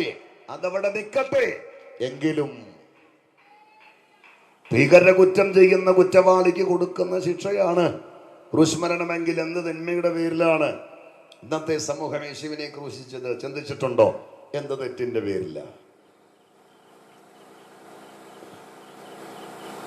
എന്ത് തെറ്റിന്റെ പേരിലാണ്? മോഷ്ടിച്ചോവൻ ആരെങ്കിലും കൊന്നോ? അനാവശ്യമായ ആരുടെയെങ്കിലും പിടിച്ചു പറിച്ചോ? ആരോടെങ്കിലും ചതിവോ വഞ്ചനയോ കാണിച്ചോ? ആശങ്കപ്പെടേണ്ട ഒരു പരിശുദ്ധനായവനെയാ ഇന്ന് രാത്രി ഞാൻ പ്രസംഗിക്കുന്നത്. നമുക്ക് പ്രത്യാശിക്കാൻ വകയുണ്ട്. നിഷ്കളങ്കതയുടെ പര്യായമായവനെയാ ഇന്ന് രാത്രി നമ്മൾ ആരാധിക്കുന്നത്. കൈകൾ ഉയർത്തിയവനെ എന്ന് മഹത്വപ്പെടുത്തിക്കേ. അവൻ എത്ര മഹാനവനാ, അവൻ എത്ര മഹാനാണ്, അവൻ എത്ര നീതിമാനാണ്, അവൻ എത്ര വിശുദ്ധനാണ്. ഭൂമിയിലാകട്ടെ മേലെ സ്വർഗത്തിലാകട്ടെ അവനെ പോലെ പരിശുദ്ധൻ വേറെ ആരുമില്ല. ഇത് തിന്മയുടെ പേരിലാണ് അവർ യേശുവിനെ ക്രൂശിച്ചത്. എന്ത് തെറ്റാ അവൻ ചെയ്തത്? കൊന്നോ ആരേലും? ക്രിസ്തുവിനെ കുറിച്ച് കാര്യമായ അറിവില്ലാത്തവര്, ക്രിസ്തുവുമായി കാര്യമായി ബന്ധമില്ലാത്തവര് പല ചരിത്രങ്ങൾ വ്യാജമായി വളച്ചൊടിച്ച് സൃഷ്ടിക്കാൻ ശ്രമിക്കുന്നുണ്ട്. അതൊക്കെ അതിന്റെ വഴിക്ക് പോകട്ടെ. അതിനൊന്നും മറുപടി പറയാൻ ഈ പരിശുദ്ധ വേദി ഞാൻ ഉപയോഗിക്കുന്നില്ല. എന്ത് തിന്മയുടെ പേരിലാണ് ലോകം അവനെ ക്രൂശിച്ചത്? എന്തെങ്കിലും തെറ്റിയതവൻ യേശു ക്രിസ്തുവിനെ വിസ്തരിച്ച ഒറ്റ മതകോടതികളിലെ ന്യായാധിപന്മാർക്കും അവിടെ ഒരു തെറ്റും ചൂണ്ടിക്കാണിക്കാൻ കഴിഞ്ഞില്ല. കഴിഞ്ഞോ? 5 മതകോടതികളിലാണ് അവനെ വിസ്തരിച്ചത്. വമ്പൻ ന്യായാധിപന്മാരാണ് യേശുവിനെ വിസ്തരിച്ചത്. അവനെ വിസ്തരിച്ച ശേഷം വിസ്താരം കഴിഞ്ഞ് വിസ്തരിച്ച വിധികർത്താക്കൾക്കെല്ലാം അവനെ കുറിച്ച് പറയാൻ ഒറ്റ വിധിയേ ഉള്ളൂ. അവനിൽ ഒരു കുറ്റവുമില്ല, ഒരു കുറ്റവുമില്ല. ചോരയ്ക്ക് ചൂടുള്ള പ്രായത്തിൽ ചങ്കുടച്ച് ഞാൻ പ്രസംഗിക്കുന്ന എന്റെ വിമോചകനായ ക്രിസ്തു കുറ്റമില്ലാത്തവനാണ്, പാപമില്ലാത്തവനാണ്, തെറ്റില്ലാത്തവനാണ്, പരിശുദ്ധനാണ്. അവനെ വിസ്തരിച്ച ഒറ്റ മതകോടതികളിലെ ഒരു ന്യായാധിപന്മാർക്കും ഒരു തെറ്റും അവനിൽ ചൂണ്ടിക്കാണിക്കാൻ കരുത്തുണ്ടായില്ല. ഇനിയോട്ട് കരുത്തുണ്ടാകത്തുമില്ല. കാരണം അവൻ പരിശുദ്ധനാണ്. അവൻ പരിശുദ്ധനാണ്. അണ്ടല്ലേ മൂപ്പന്മാർ തങ്ങളുടെ തലയിലെ തങ്ക കിരീടം ഊരി താഴെയിട്ട് ആ യോഗ്യനായവന്റെ മുമ്പിൽ സാഷ്ടാംഗം വീണ് കിടന്ന് അവര് പറയുന്നൊരു കോറസ് ഉണ്ട്. കുഞ്ഞാടേ നീ യോഗ്യൻ, യോഗ്യൻ എന്ന് പറഞ്ഞാൽ നീ പരിശുദ്ധനാണ്, നീ പരിശുദ്ധനാണ്. കരങ്ങൾ ഉയർത്തിയവനെ ഒന്ന് മഹത്വപ്പെടുത്താമോ? നീ പരിശുദ്ധനാണ്. പറ്റുമെങ്കിൽ കരമടിച്ചവനെ ഒന്ന് ആരാധിക്കാമോ? നീ പരിശുദ്ധനാണ്. നിന്നെ പോലെ പരിശുദ്ധൻ ഭൂമിയിൽ ആരുമില്ല. നിന്നെ പോലെ പരിശുദ്ധൻ സ്വർഗത്തിൽ ആരുമില്ല. നിന്നെ പോലെ പരിശുദ്ധൻ പ്രപഞ്ചത്തിൽ ആരുമില്ല. നീ പരിശുദ്ധൻ. എനിക്ക് അങ്ങ് അഭിമാനം തോന്നുകയാ. ചോരയ്ക്ക് ചൂടുള്ള പ്രായത്തിൽ ഞാൻ ലോകത്തോട് പരിചയപ്പെടുത്തുവാൻ തിരഞ്ഞെടുത്ത വിമോചകനായ ക്രിസ്തു എത്ര ധന്യനാണ്, എത്ര ശ്രേഷ്ഠനാണ്, എത്ര ഉന്നതനാണ്, എത്ര പരിശുദ്ധനാണ്. അവനെ വിസ്തരിച്ച് ഒറ്റ കോടതികളിലെ ന്യായാധിപന്മാർക്കും അവിടെയെങ്ങും ഒരു തെറ്റും ചൂണ്ടിക്കാണിക്കാൻ കഴിഞ്ഞില്ല.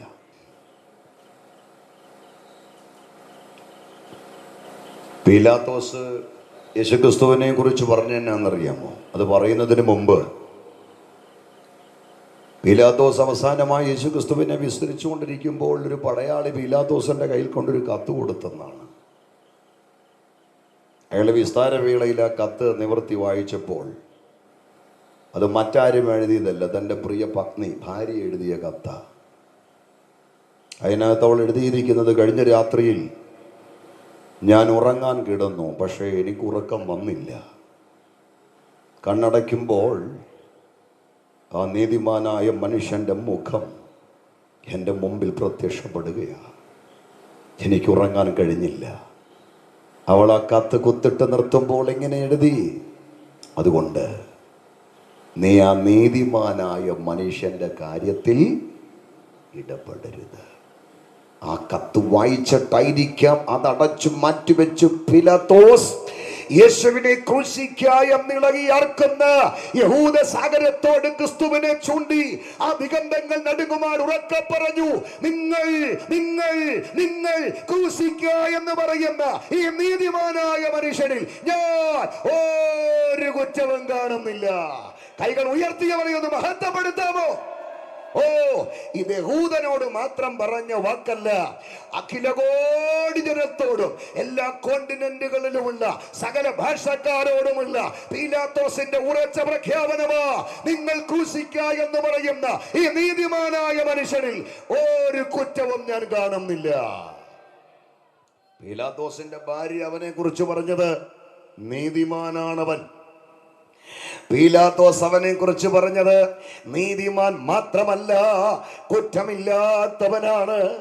മോഹൻ റോയ് അവനെ കുറിച്ച് പറഞ്ഞത്, വെളിച്ചം പോലെ പരിശുദ്ധനാണെന്നാണ്. ആമേൻ. അദ്ദേഹം പറഞ്ഞത്, ഏഷ്യയുടെ വെളിച്ചമായ ഒരു മഹാനായ മനുഷ്യൻ പറഞ്ഞത്, ആ പരിപാവനായ വ്യക്തി പ്രഭാവത്തിന്റെ കാലത്ത് ഞാൻ ജീവിച്ചിരുന്നെങ്കിൽ എൻ്റെ കണ്ണുനീര് കൊണ്ടല്ല, എൻ്റെ ഹൃദയ രക്തം കൊണ്ട് അവന്റെ പാദം കഴുകി ചുംബിക്കുമായിരുന്നു. ക്രിസ്തു പാലസ്തീനിൽ നിന്നുകൊണ്ട് മാറത്ത് തട്ടി മുഴു ലോകത്തോടും ചോദിച്ചു, നിങ്ങളിൽ ആർ എൻ്റെ പാപത്തെ കുറിച്ച് ബോധം വരുത്തും? അതെ, ഞങ്ങൾ പ്രസംഗിക്കുന്ന ക്രിസ്തു പരിശുദ്ധനാണ്, പാപമില്ലാത്തവനാണ്, കുറ്റമില്ലാത്തവനാണ്. ഞങ്ങളോ ക്രൂശിക്കപ്പെട്ട ക്രിസ്തുവിനെ പ്രസംഗിക്കുക. ഞാൻ തുടരട്ടെ.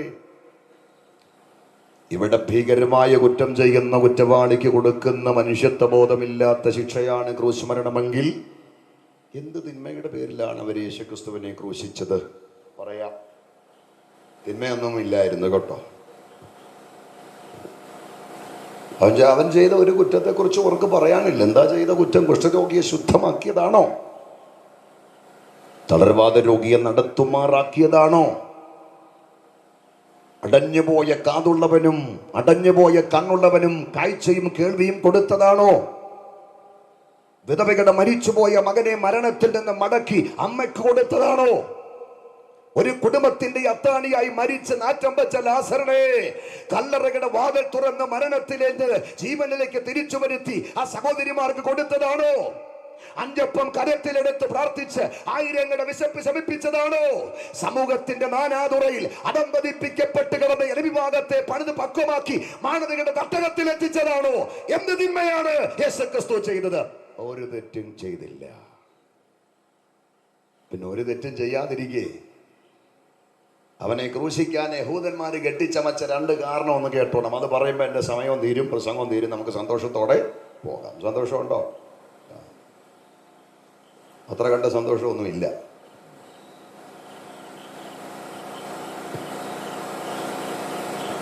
അവനെ ക്രൂശിക്കാൻ യഹൂദന്മാർ കെട്ടിച്ചമച്ച കുറ്റം രണ്ട് കുറ്റമാണ്, അപൂർവമായ രണ്ട് കുറ്റം. ഒന്ന്, അവിടുന്ന് ദൈവത്തിൻ്റെ പുത്രൻ എന്ന് പറഞ്ഞു. രണ്ട്, യഹൂദന്മാരുടെ രാജാവെന്ന് പറഞ്ഞു. കൊലപാതകമെന്നും മോഷണമെന്നും അല്ല പറഞ്ഞത് കേട്ടോ, ഉറങ്ങുന്നവരെന്ന് കേട്ടോണേ. ചതിവെന്നും രാജ്യദ്രോഹമൊന്നും അല്ല പറഞ്ഞത്. അപൂർവമായ രണ്ട് കുറ്റമാണ് അവനെ ക്രൂശിക്കാൻ അവർ കെട്ടിച്ചമച്ചത്. ഒന്ന്, ദൈവപുത്രൻ എന്ന് പറഞ്ഞു. രണ്ട്, യഹൂദന്മാരുടെ രാജാവെന്ന് പറഞ്ഞു. പീലാത്തോസ് അവരോട് പറയുന്നുണ്ടല്ലോ, നിങ്ങൾ ക്രൂശിക്ക എന്ന് പറയുന്ന ഈ നസറായനായ യേശുവിൽ ഞാൻ അവർക്ക് പറഞ്ഞേ ഒരു കുറ്റവും. ഉടനെ അത് കേട്ട യഹൂദന്മാർ പീലാത്തോസിനോട്, പീലാത്തോസ് പീലാത്തോസ് അയാൾ പറഞ്ഞു, പറ. അതെ, ഞങ്ങൾക്കൊരു പ്രമാണമുണ്ട്. അവൻ തന്നെത്താൻ ദൈവപുത്രനാക്കിയത് കൊണ്ട് അവനെ ക്രൂശിക്കണം, ബറവാസിനെ വിട്ടുതരണം. ആ പദം കേട്ടോ, അവിടുന്ന് തന്നെത്താൻ ദൈവപുത്രനാക്കിയത് കൊണ്ട് അവനെ ക്രൂശിക്കണം, ബറവാസിനെ. അപ്പൊ നസ്രായനെ ക്രൂശിക്കാൻ അവർ കെട്ടിച്ചമച്ച ഒന്നാമത്തെ കുറ്റസംഗതി ദൈവപുത്രൻ എന്ന് പറഞ്ഞു. 2 യഹൂദന്മാരുടെ രാജാവെന്ന് പറഞ്ഞു. പ്രിയരേ, ദൈവപുത്രൻ എന്ന് പറഞ്ഞതിൻ്റെ പേരിൽ അവർ യേശുക്രിസ്തുവിനെ ക്രൂശിച്ചെങ്കിൽ ഒരു തർക്കവുമില്ല, അവിടുന്ന് ദൈവത്തിൻ്റെ പുത്രൻ തന്നെ, അവിടുന്ന് മനുകുലത്തിൻ്റെ രക്ഷകൻ തന്നെ. ഉറക്കി എന്ന് പറഞ്ഞ് യേശു ദൈവപുത്രൻ. ഇത്ര ശബ്ദമേ ഉള്ളോ? അത്ര ഒപ്പിച്ചല്ലോ, ഞാൻ കൃതാർത്ഥനായി. ഇനി ഒന്നുകൂടെ അത് പറഞ്ഞാട്ടെ, യേശു രാജാതി രാജാവ്. അതിച്ചിരി ശബ്ദം ഉയർത്തി പറഞ്ഞാൽ പാപമൊന്നുമല്ല, സ്വർഗത്തിൽ ഇപ്പം തടസ്സമല്ല. ഉറക്കി എന്ന് പറഞ്ഞ യേശു രാജാതി രാജാവ്. എത്ര സന്തോഷം! ദൂതന്മാർ സന്തോഷിക്കുക, സ്വർഗം സന്തോഷിക്കുക, സർവോപരി നമ്മുടെ വാഴ്ത്തപ്പെട്ട കർത്താവ് സന്തോഷിക്കുക. എന്റെ മക്കൾ, ആമേൻ, എന്നെ അനുഗമിക്കുന്ന സ്നേഹസമ്പന്നരായ ജനകോടികൾ എന്നെ കുറിച്ച് പരസ്യമായി ഈ 2 പ്രഖ്യാപനം നടത്തുമ്പോൾ സ്വർഗം ആനന്ദിക്കുക. കരമുയർത്തി ഉറക്കി എന്ന് പറഞ്ഞ് യേശു ദൈവപുത്രൻ, യേശു രാജാതി രാജാവ്, യേശു ദൈവപുത്രൻ, യേശു രാജാതി രാജാവ്. ദൈവപുത്രൻ എന്ന് പറഞ്ഞതിന്റെ പേരിൽ നിങ്ങൾ അവനെ ക്രൂശിച്ചെങ്കിൽ മാറ്റമില്ല, നീക്കമില്ല, തർക്കമില്ല. അവിടുന്ന് ദൈവത്തിന്റെ പുത്രൻ തന്നെ, അവിടുന്ന് ആമേൻ രക്ഷകൻ തന്നെ. ഇനിയും യഹൂദന്റെ രാജാവെന്ന് പറഞ്ഞതിന്റെ പേരിൽ നിങ്ങൾ അവനെ ക്രൂശിച്ചെങ്കിൽ ഒരു മാറ്റവുമില്ല, അവിടുന്ന് യഹൂദന്റെ രാജാവ് തന്നെ. കുറച്ചുകൂടെ അങ്ങോട്ട് ഇറങ്ങി പറഞ്ഞാൽ അവിടുന്ന് യഹൂദന്റെ രാജാവ് മാത്രമല്ല, മുഴുവൻ ലോകത്തെയും നീതിയോടെ ഭരിക്കാൻ അനധി വിദൂര ഭാവിയിൽ വരാൻ പോകുന്ന രാജാതി രാജാവ് തന്നെ. സന്തോഷമുണ്ടേ? കരമടിച്ച് ആ രാജാവിനെ ഒന്ന് ആരാധിച്ച്. രാജാവുള്ള ഇടത്ത് രാജകോലാഹലം ഉണ്ടെങ്കിൽ ഈ യോഗത്തിന്റെ ഏറ്റവും വലിയ പ്രത്യേകത, രാജാതി രാജാവായവൻ ഇന്ന് രാത്രി പരിവാര സമുന്നതന നമ്മുടെ നടുവിലുണ്ട്. കരമടിച്ച് ആ രാജാവിനെ ഒന്ന് ആരാധിക്കാം.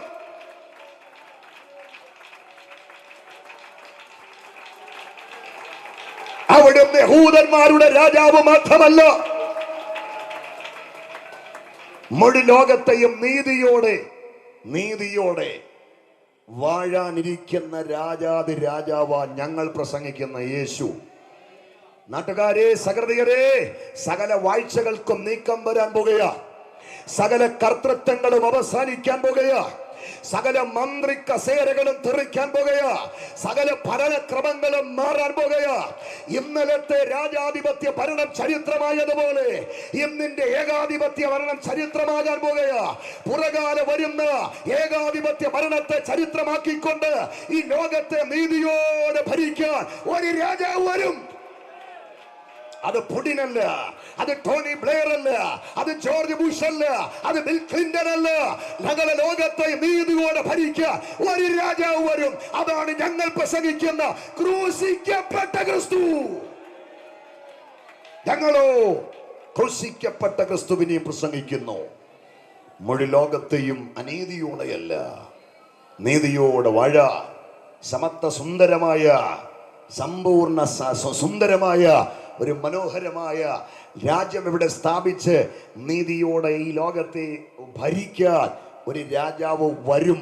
അത് മറ്റാരുമല്ല, ഞങ്ങൾ പ്രസംഗിക്കുന്ന യേശുക്രിസ്തുവാ.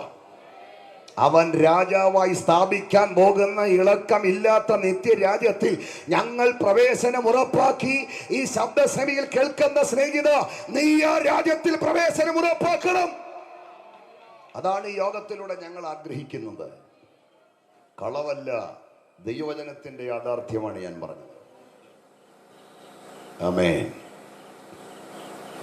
അവ യേശുവിനെ ക്രൂശിക്കാൻ ഭീകരമായ കുറ്റം ചെയ്യുന്ന കുറ്റവാളിക്ക് കൊടുക്കുന്ന ശിക്ഷയാണ് ക്രൂശ് മരണമെങ്കിൽ നമ്മുടെ വാഴ്ത്തപ്പെട്ട നിഷ്കളങ്കനായ കർത്താവിനെ, പാപമില്ലാത്ത കർത്താവിനെ, അല്ലെ പരിശുദ്ധനായ കർത്താവിനെ ക്രൂശിക്കാൻ അവർ കണ്ടുപിടിച്ച കെട്ടിച്ചമച്ച രണ്ട് കുറ്റം മനസ്സിലായോ? ദൈവപുത്രൻ എന്ന് പറഞ്ഞു, യഹൂദന്മാരുടെ. അപ്പൊ ഈ രണ്ട് കാര്യവും യഹൂദന്മാർ യേശു ക്രിസ്തുവിൽ അംഗീകരിച്ചില്ല. എന്തൊക്കെ അംഗീകരിച്ചില്ല? ദൈവപുത്രനാണെന്നും അംഗീകരിച്ചില്ല, യഹൂദന്മാരുടെ രാജാവാണെന്നും അംഗീകരിച്ചില്ല. അംഗീകരിച്ചിരുന്നെങ്കിൽ അവരവനെ ക്രൂശിക്കുമായിരുന്നോ? അംഗീകരിച്ചിരുന്നെങ്കിൽ അവരവന്റെ വിലാപ്പുറം കുത്തിപ്പൊളിക്കുമായിരുന്നോ? അംഗീകരിച്ചിരുന്നെങ്കിൽ അവരവനെ രാജകോലം കെട്ടിച്ച് മുൾമുടി ചൂടിച്ച് മരക്കുരിശിൽ തറയ്ക്കുമായിരുന്നോ? ഞാൻ ഇന്ന് രാത്രി നന്ദിയോടെ ദൈവത്തെ മഹത്വപ്പെടുത്തുന്നത് എന്നാണെന്നറിയാമോ?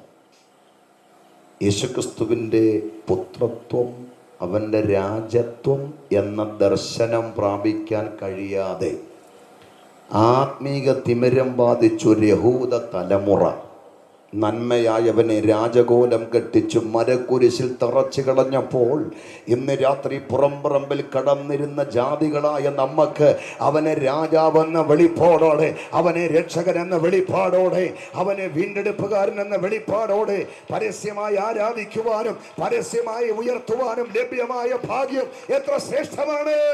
അതാണ് പാട്ടുകാരൻ പോലും പാടുന്നത്.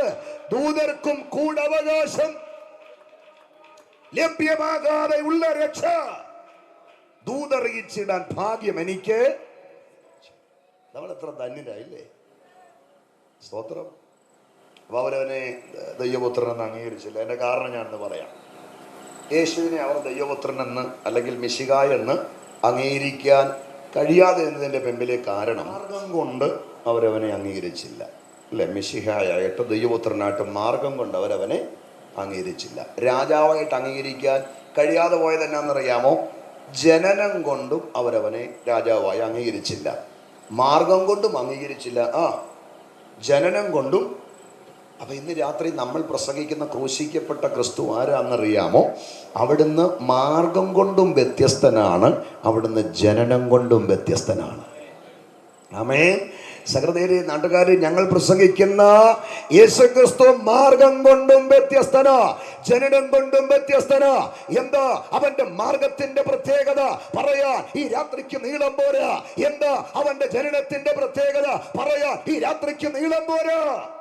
അത്ര വിശദീകരണങ്ങൾക്ക് അപ്പുറമാണ് അവന്റെ മാർഗം. അത്ര സുന്ദരമായ ഒരു മാർഗം വേറെ ഏതാ ഉള്ളത്? ലോകത്തെ മുഴുവൻ സ്വാധീനിച്ച മാർഗമല്ലേ യേശുവിന്റെ മാർഗം? അവന്റെ മാർഗം എന്നാന്ന് ചോദിച്ചാൽ ഒറ്റ വാക്കി ഞാൻ പറയാം. യേശുക്രിസ്തുവിന്റെ മാർഗം എന്ന് പറയുന്നത് സഹനത്തിന്റെ മാർഗമാ, അല്ലെങ്കിൽ ക്ഷമയുടെ മാർഗം, മാത്രമേ ഉള്ളൂ. യഹൂദന്മാര് ഒരു പൊളിറ്റിക്കൽ മിശിഹായെയാണ് പ്രതീക്ഷിച്ചത്. പൊളിറ്റിക്കൽ മിശിഹ വന്നൊരു പൊളിറ്റിക്കൽ കിങ്ഡം സ്ഥാപിക്കുമെന്നാണ് യഹൂദന്മാർ വിശ്വസിച്ചത്. പക്ഷേ യേശു പൊളിറ്റിക്കൽ മിശിഹയാണ്.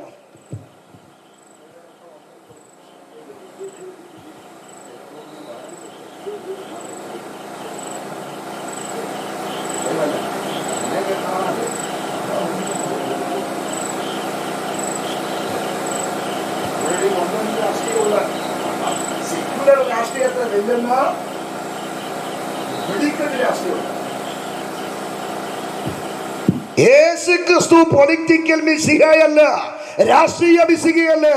അവൻ സ്ഥാപിച്ചത് രാഷ്ട്രീയ രാജ്യമല്ല. യേശുക്രിസ്തു സ്പിരിച്വൽ മിശിഹയാണ്. ആമേൻ. യഹൂദന്മാര് പ്രതീക്ഷിച്ചത് രാഷ്ട്രീയ മിശിഹ വന്ന് രാഷ്ട്രീയ രാജ്യം സ്ഥാപിക്കും. കർത്താവ് രാഷ്ട്രീയ മിശിഹയാണോ? ആണ്ടാണല്ലോ അവനെ വിസ്തരിക്കുമ്പം പീലാത്തോസ് യേശുവിൻ്റെ കണ്ണുകളിലേക്ക് സൂക്ഷിച്ചു നോക്കി ചോദിച്ചു, നീ യഹൂദന്മാരുടെ രാജാവോ? ചോദ്യമുന്നയിച്ച പീലാത്തോസിന്റെ കണ്ണുകളിലേക്ക് പതറാതെ നോക്കി യേശു വലങ്കൈ കൊണ്ട് മാറത്ത് തട്ടി മറുപടി പറഞ്ഞു, അതെ, ഞാൻ യഹൂദന്റെ രാജാവ് തന്നെ. ഉടനെ പീലാത്തോസ്, അങ്ങനെയെങ്കിൽ നിന്റെ ആളുകൾ നിന്നെ ഈ ക്രൂശിക്കാൻ ആക്രോശിക്കുന്നത് എന്തിനാ? അതിന് യേശു പറഞ്ഞ മറുപടിയാ അവന്റെ മാർഗത്തിന്റെ മഹത്വം. പീലാത്തോസ്, നിനക്ക് തെറ്റിപ്പോയി. എന്റെ രാജ്യം ഐഹികമല്ല. ഐഹികമായിരുന്നെങ്കിൽ എന്റെ പടയാളികൾ ഇറങ്ങി അവരെ പീസ് പീസാക്കിയേനും. എന്റെ രാജ്യം സകലത്തിന്റെ രാജ്യമാണ്, ക്ഷമയുടെ രാജ്യമാ. ഇന്ന് രാത്രി എന്നെ കേൾക്കുന്ന സമൂഹമേ, യേശു ക്രിസ്തുവിന്റെ രാജ്യം സകലത്തിന്റെ രാജ്യമാണെങ്കിൽ, ക്ഷമയുടെ രാജ്യമാണെങ്കിൽ ഒരു തർക്കവുമില്ല. അവന്റെ മാർഗം ക്ഷമയുടെ മാർഗമാണ്, സകലത്തിന്റെ മാർഗമാണ്. ഞങ്ങൾ പ്രസംഗിക്കുന്ന യേശു ക്രിസ്തു ഞങ്ങളെ പഠിപ്പിച്ച മാർഗം സ്നേഹിക്കാനാണ്. ഞങ്ങളുടെ മാർഗം ക്ഷമയുടെ മാർഗം, ഞങ്ങളുടെ മാർഗം സഹനത്തിന്റെ മാർഗം, പ്രതിഷേധത്തിന്റെ മാർഗമൊന്നുമല്ല. അറിവില്ലാത്ത മഹാന്മാർ പ്രതിഷേധ റാലിയൊക്കെ സംഘടിപ്പിക്കുന്നുണ്ട്. ഒരു നമ്മളെ പഠിപ്പിച്ചത് ക്ഷമിക്കാനാ, അല്ലേ? ഒരു ചെകിട്ടത്തടിക്കുന്നവന്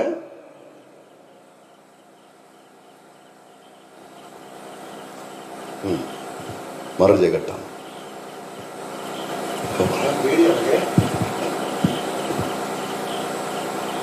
ശപിക്കുന്നവനെ, ശരിയല്ലേ? ഏറ്റവും അധികം മർദ്ദനങ്ങളും ആക്രമണങ്ങളും ഉപദ്രവങ്ങളും ഏറ്റുവാങ്ങുന്നൊരു സമൂഹമാണ് നമ്മൾ. കേരളത്തിൽ നമുക്ക് പ്രശ്നങ്ങളില്ലെന്ന് നോർത്ത് ഇന്ത്യയിലേക്ക് ചെല്ല്. പാവപ്പെട്ട മിഷണറിമാരുടെ ചോര വീണ് പല സ്ഥലത്തെയും മണ്ണിൽ ചുവപ്പ് നിറമായി കാണും. അകാരണമായി വേട്ടയാടപ്പെടുന്ന എത്രയോ ക്രിസ്തു ഭക്തന്മാർ, കൊല ചെയ്യപ്പെടുന്ന എത്രയോ ഭക്തന്മാർ. എന്തേ നമ്മൾ പ്രതികരിക്കുന്നില്ല? എന്തേ ഒരു ബന്ധോ ഹർത്താലോ വെക്കുന്നില്ല? എന്തോ തിരിച്ചക്രമം അഴിച്ചു വിടുന്നില്ല? ഉത്തരവ് ഒന്നേ ഉള്ളൂ, നമ്മുടെ മാർഗം പറഞ്ഞേ, അവർക്ക് പറ, ക്ഷമയുടെ മാർഗമാണ്. നിങ്ങൾക്കറിയാമോ, ഓസ്ട്രേലിയൻ കടൽ കടന്ന് ഇന്ത്യയിലേക്ക് വന്നൊരു മിഷണറി ശ്രേഷ്ഠനുണ്ട്. 24 വർഷങ്ങൾക്ക് മുമ്പ് ഈ മണ്ണിൽ രക്തസാക്ഷിയായ ആദരണീയനായ ഗ്രഹാം സ്റ്റെയിൻസ്.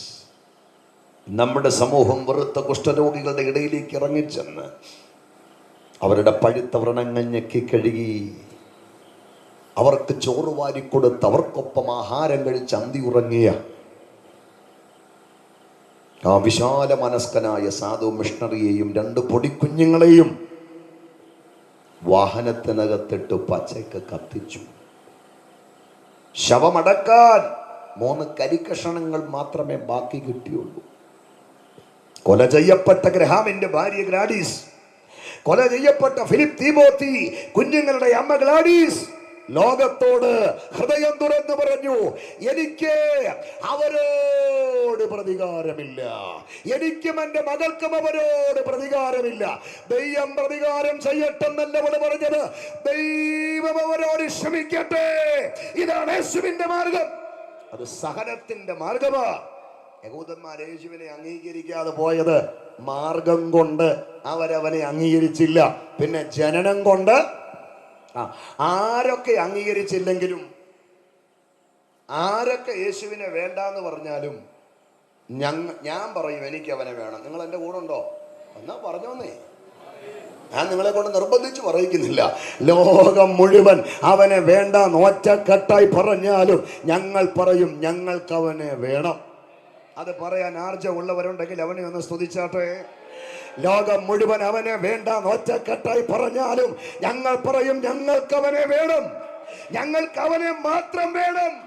ഞങ്ങൾ അവനെ വിട്ടുപോകയില്ല, ഞങ്ങൾ അവനെ മറക്കയില്ല, ഞങ്ങൾ അവനെ തള്ളിക്കളയില്ല, ഞങ്ങൾ അവനിൽ നിന്ന് അകന്നു പോകയില്ല.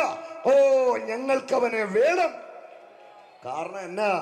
ഞങ്ങളുടെ ചോദ്യത്തിന് ഉത്തരം തന്നത് അവനാ, ഞങ്ങളുടെ അന്വേഷണത്തിന് കണ്ടെത്തൽ തന്നത് അവനാ, ഞങ്ങളുടെ പ്രശ്നത്തിന് പരിഹാരം തന്നത് അവനാ, ഞങ്ങളുടെ ശാപത്തിന് മോക്ഷം തന്നത് അവനാ, ഞങ്ങളുടെ പാപത്തിന് പരിഹാരം തന്നത് അവനാ, ഞങ്ങൾക്ക് നിത്യ സന്തോഷം തന്നത് അവനാ, ഞങ്ങൾക്ക് നിത്യജീവൻ തന്നത് അവനാ, ഞങ്ങൾക്ക് മരണാനന്തര പ്രത്യാശ നൽകിയത് അവനാ, മരണത്തെ കുറിച്ചുള്ള ഞങ്ങളുടെ ഭീതി മാറ്റിയത് അവനാണ്. കൈകൾ അടിച്ചവനെ ഒന്ന് ആരാധിച്ച് തകർന്നുടഞ്ഞ് എല്ലാവരാലും തള്ളപ്പെട്ട് എല്ലാവരാലും വെറുക്കപ്പെട്ട് ഒരു തകർന്ന പശ്ചാത്തലം ഞങ്ങൾക്കുണ്ടായിരുന്നു. ആ കൃപ കൃപ കൃപ കൃപ കൃപ കൃപ കൃപ കൃപ. ആ സ്ഥിതികളെല്ലാം മാറിയത് അവൻ ഹൃദയത്തിലേക്ക് വന്നപ്പോഴാണ്, അവൻ ജീവിതത്തിലേക്ക് വന്നപ്പോഴാണ്, അവൻ ജീവിതമാകുന്ന പടകിൽ വന്നപ്പോഴാണ്. യേശുവിനെ അറിഞ്ഞതിലൂടെ എന്തെങ്കിലും മാറ്റങ്ങൾ ലഭിച്ച ദൈവമക്കൾ ഇതിനകത്തുണ്ടെങ്കിൽ അവരുടെ സ്തോത്രമാണോ ഇത്? അവനെ അറിഞ്ഞതെനിക്ക് താഴ്ചയല്ല, ഉയർച്ചയായെന്ന് പറയാൻ. അവനെ അറിഞ്ഞതെനിക്ക് കയ്പല്ല, മധുരമായെന്ന് പറയാൻ. അവനെ അറിഞ്ഞതെനിക്ക് നഷ്ടമല്ല, ലാഭമായെന്ന് പറയാൻ. അവനെ അറിഞ്ഞതെനിക്ക് താഴ്ചയല്ല, ഉയർച്ചയായെന്ന് പറയാൻ പ്രാഗൽഭ്യമുള്ള ദൈവമക്കളിന്റെ രാത്രി ഇതിനകത്തുണ്ടെങ്കിൽ കാര്യം അടിച്ച് അവനെ ആരാധിക്കുക. കേൾക്കുന്ന പ്രിയപ്പെട്ടവരെ, ഞങ്ങളുടെ കയ്പകൾ മാറ്റിയത് അവനാണ്, ഞങ്ങളുടെ തകർച്ചകൾ മാറ്റിയത് അവനാണ്, ഞങ്ങളുടെ കുരുട്ടുകൾ മാറ്റിയത് അവനാണ്, ഞങ്ങളുടെ ചോദ്യത്തിന് ഉത്തരം തന്നത് അവനാണ്, ഞങ്ങളുടെ പാപത്തെ മോചിച്ചത് അവനാണ്. എന്നുവരെ ഞങ്ങൾ അനുഭവിച്ചിട്ടില്ലാത്ത ഒരു ദിവ്യ സമാധാനം ഞങ്ങൾക്ക് തന്നത് അവനാ.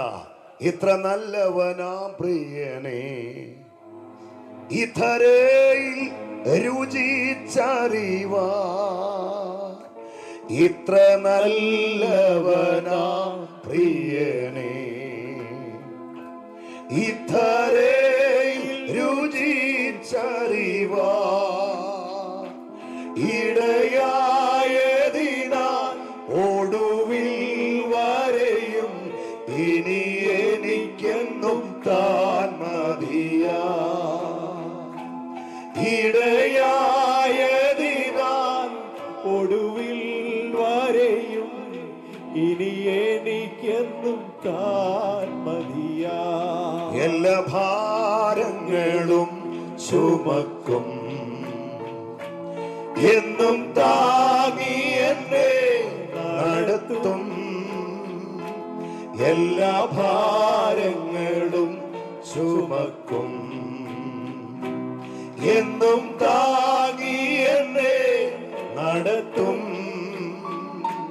കർത്തൻ തൻ കരത്താൽ കണ്ണുനീർ തുടയ്ക്കും, കാത്തുപാലിക്കുക എന്നെ നിത്യം.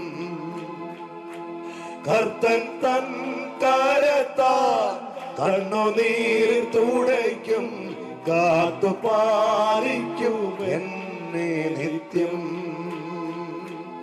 എന്റെ സങ്കേതവും ബലവും ഏറ്റവും അടുത്ത തുണയും, ഏതൊരാപത്തിലും ഏതു നേരത്തിലും എനിക്കെന്നും ദൈവമത്രേ. ഏതൊരാപത്തിലും ഏതു നേരത്തിലും എനിക്കെന്നും ദൈവമത്രേ. രാത്രി ശബ്ദപരിധിയിൽ ഞങ്ങൾ കേൾക്കുന്ന വാത്സല്യം മിത്രമേ, നീ തകർന്നവനാണോ? യേശു നിന്റെ തകർച്ചകളെ മാറ്റാൻ മതിയായ രക്ഷകനാണ്. നീ ഉടഞ്ഞ പാത്രമാണോ? ജീവിതത്തിന്റെ സാഹചര്യങ്ങൾ നിനക്ക് സമ്മാനിച്ച ഉടവുകളെ മാറ്റി നിന്നെ നല്ലൊരു പാത്രമാക്കി മെനയാൻ അവൻ വിദഗ്ധനായ കുശവനാണ്. നീ ശപിക്കപ്പെട്ടവനാണോ? നിന്റെ ശാപത്തെ മാറ്റി നിന്നെ ഒരു അനുഗ്രഹ പാത്രമാക്കി മാറ്റുവാൻ അവൻ കരുത്തുള്ളവനാണ്. നീ പാപിയാണോ? പാപത്തിന്റെ വിഴുപ്പ് ചുമ്മി പാപത്തിന്റെ ഭാരമേറിയ ഭാണ്ഡം വഹിച്ച് വിമോചനമില്ലാതെ ഉടഞ്ഞ പാത്രം പോലെ ജീവിതത്തിന്റെ നാൽക്കവലയിൽ തകർന്നു കിടക്കുന്ന വ്യക്തിയാണോ? ഭരിച്ചതും സേവിച്ചതും നമിച്ചതും പിഞ്ചെന്നതുമായ സകല മധ്യസ്ഥരാലും വ്യക്തികളാലും ശക്തികളാലും കൈവിടപ്പെട്ട് എന്നെ വഹിക്കുന്ന പ്രശ്നങ്ങളിൽ നിന്നും എനിക്കൊരു മോചനമില്ല എന്ന് നിനച്ച് ഉടഞ്ഞ് തകർന്നു കിടക്കുന്ന വ്യക്തിയാണോ? ഞങ്ങൾ പരിചയപ്പെടുത്തുന്ന യേശുക്രിസ്തു നിന്റെ ചോദ്യത്തിന് ഉത്തരമാണ്, നിന്റെ അന്വേഷണത്തിന് കണ്ടെത്തലാണ്, നിന്റെ പ്രശ്നത്തിന് പരിഹാരകനാണ്, നിന്റെ പാപത്തിന് മോചനമാണ്, നിന്റെ സകല തകർച്ചകളെ മാറ്റാൻ കരുത്തുള്ള രക്ഷകനാണ്. തകർന്നവനെ, ഉടഞ്ഞവനെ, പാപിയെ, നിന്റെ ഹൃദയം ഈ നല്ല രക്ഷകനാകുന്ന യേശുക്രിസ്തുവിന് വേണ്ടി തുറക്ക്. അവനെ പോലൊരു വിമോചകൻ, അവനെ പോലൊരു രക്ഷകൻ, അവനെ പോലൊരു നല്ലവൻ ആരുണ്ട്? ഇതാണ് രക്ഷാദിവസം, ഇതാണ് സുപ്രസാദകാലം, ഇതാ രക്ഷകനാകുന്ന ക്രിസ്തു നിന്റെ ചാരേ. തുറക്കുക നിന്റെ ഹൃദയ കവാടം അവനായി, പ്രതിഷ്ഠിക്കുക നിന്റെ ഹൃദയത്തിന്റെ ശ്രീകോവിലിൽ അവനെ രക്ഷകനായി.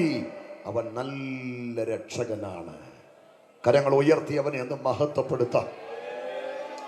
അവരവനെ ദൈവപുത്രനായി അംഗീകരിച്ചില്ല, കാരണം മാർഗം കൊണ്ട്. ഇനി അവരവനെ രാജാവായിട്ട് അംഗീകരിച്ചാൽ എന്നാണെന്നറിയാമോ? അവനെ രാജാവായിട്ട് അംഗീകരിക്കാനത് ജനനം കൊണ്ട് അവരവനെ രാജാവായിട്ട് അംഗീകരിച്ചില്ല, ജനനം കൊണ്ട്.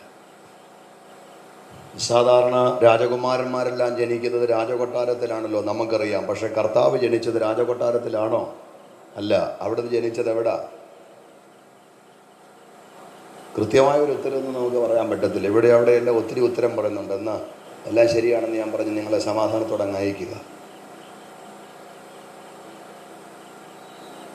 ഏതോ വിജനമായ സ്ഥലത്താ, ഏതോ വൃക്ഷത്തിന്റെ ചുവട്ടിൽ, ഏതോ പാറയുടെ ഉറപ്പിൽ ലോകരക്ഷകനും വിമോചകനുമാകുന്ന യേശുക്രിസ്തുവിന് അവൾ ജന്മം കൊടുത്തു. സാമാന്യ തണുപ്പുള്ള ആ രാത്രിയിൽ പ്രസവവേദനയോടെ പിടയുന്ന മറിയ എന്ന നിസ്സഹായയായ ഒരു യൗവനക്കാരിയെ കയ്യെ പിടിച്ച് ജോസഫ് എന്ന നിഷ്കളങ്കനായ മനുഷ്യൻ അവിടുത്തെ പല വീടുകളുടെ വാതിലുകളിൽ മുട്ടിക്കാണും. മുട്ടുകേട്ടവർ പാതിരാത്രിയിൽ പതിവില്ലാതെ വാതിൽ തുറന്നപ്പോൾ പ്രസവവേദനയിൽ പിടയുന്നൊരു പെൺകുട്ടി, അവളെ ചേർത്ത് പിടിച്ചിരിക്കുന്ന നിസ്സഹായനായ യോസേഫ് വാതിൽ തുറന്നിറങ്ങി വന്നവരോട് വാവിട്ടിടം ചോദിച്ചു കാണും. എൻ്റെ ഭാര്യയുടെ പ്രസവത്തിന് ബ്രാക്കറ്റിൽ ലോകരക്ഷകന്റെ തിരിപ്പിറവിക്കെന്ന് ഞാൻ കൂട്ടിച്ചേർക്കുക, നിങ്ങളുടെ വീടിൻ്റെ ഉപയോഗശൂന്യമായൊരു മുറി തുറന്നു തരാമോ? പാതിരാത്രിയിൽ പതിവില്ലാത്ത ചോദ്യം കേട്ടവർ വാതിലാഞ്ഞടച്ചു കുറ്റിയിട്ടു. വഴിയമ്പലത്തിലും ഇടം നിക്ഷേപിച്ചു. ഒടുക്കം പ്രസവിച്ചല്ലേ പറ്റൂ. ആ പാതിരാവിൽ ഏതോ വഴിയോരത്ത്, ഏതോ വിജനമായ സ്ഥലത്ത് അവൾ ലോകരക്ഷകനാകുന്ന യേശുക്രിസ്തുവിന് തിരുപ്പിറവി കൊടുത്തു. 2023 വർഷങ്ങൾക്ക് പുറകിൽ ലോകരക്ഷകനും വിമോചകനുമാകുന്ന യേശുക്രിസ്തുവിൻ്റെ തിരുപ്പിറവിക്ക് മുമ്പിൽ അന്നത്തെ വമ്പന്മാരുടെ വീടിൻ്റെ വാതിലുകൾ അടയപ്പെട്ട സ്ഥാനത്ത്, വഴിയമ്പലത്തിലിടം നിക്ഷേപിക്കപ്പെട്ട സ്ഥാനത്ത് ഇന്ന് രാത്രിയിൽ അവന് പിറക്കാൻ, അവന് പാർക്കാൻ ഹൃദയത്തിൻ്റെ വാതിൽ തുറന്നു കൊടുത്ത ദൈവ പൈതലേ, നിന്നെ പോലെ ഭാഗ്യമുള്ളൊരു വ്യക്തി ഈ പ്രപഞ്ചത്തിൽ വേറെയില്ല. ഇന്ന് രാത്രി ഞങ്ങളെ ശ്രമിക്കുന്ന സ്നേഹിത, അവന് പാർക്കാൻ വേണ്ടിയത് നിന്റെ ഹൃദയമാണ്. ആരോഗ്യമുള്ളൊരു മനുഷ്യന്റെ ഹൃദയം മിനിറ്റിൽ 72 തവണ ഇടിക്കുന്നെങ്കിൽ ക്രിസ്തു എന്ന രക്ഷകനായി ഹൃദയവാതിൽ തുറന്നു കൊടുക്കാത്ത സ്നേഹിത, അവൻ നിന്റെ ഹൃദയത്തിൽ മുട്ടുന്ന തുറക്ക്. എനിക്ക് പാർക്കാൻ നിന്റെ ഹൃദയമാണ് വേണ്ടിയത്. എല്ലാവരും രാജകുമാരന്മാരൊക്കെ ഈ രാജകൊട്ടാരങ്ങളിലൊക്കെ ജനിക്കുമ്പോൾ അവിടുന്ന് ജനിച്ചത് രാജകൊട്ടാരത്തിലല്ല, അങ്ങനെ ഒരു ഇടമാണ്. അതുകൊണ്ട് ജനനം കൊണ്ട് അവരവനെ എന്ത് ചെയ്തില്ല? ജനനം കൊണ്ട് മാത്രമല്ല, ജീവിതം കൊണ്ടും ഒന്നും അവനെ അംഗീകരിച്ചില്ല. കാരണം ജനനം ദരിദ്രം നിറഞ്ഞതാ, ജീവിച്ചതും ദാരിദ്ര്യമായ ഒരു സാഹചര്യത്തിലാണല്ലേ. വഴിയോരത്ത് ഒരു ആളൊഴിഞ്ഞൊരു സ്ഥലത്താണ് അവന് ജന്മം കൊടുക്കുന്നത്. മാത്രമല്ല, ഇവിടെ 33 വർഷം അവൻ വളർന്നു വന്നത് അങ്ങനെ ഒരു പശ്ചാത്തലത്തിലാണ് അല്ലേ. ഒരു ദരിദ്രനെ പോലെയാണ് അല്ലേ. പകല് മുഴുവൻ അയച്ചവന്റെ വേല, രാത്രി മുഴുവൻ വിജനമായ സ്ഥലത്ത് പ്രാർത്ഥന. 33 കൊല്ലം ഇവിടെ പാർത്ത നമ്മുടെ കർത്താവിന് സ്വന്തമായ ഒരു വീടില്ല. ഇത് മനോഹരമായ ഒരു വീടല്ലേ, എനിക്ക് അങ്ങ് ഇഷ്ടപ്പെട്ടു കേട്ടോ. കർത്താവിന് ഇതുപോലൊരു വീടില്ലായിരുന്നു. അവൻ താമസിച്ചത് രാത്രി മുഴുവൻ വിജനമായ സ്ഥലത്ത് പ്രാർത്ഥന, പകൽ മുഴുവൻ അയച്ചവന്റെ 33 കൊല്ലം ആൾക്ക് സ്വന്തമായിട്ട് വീടില്ല.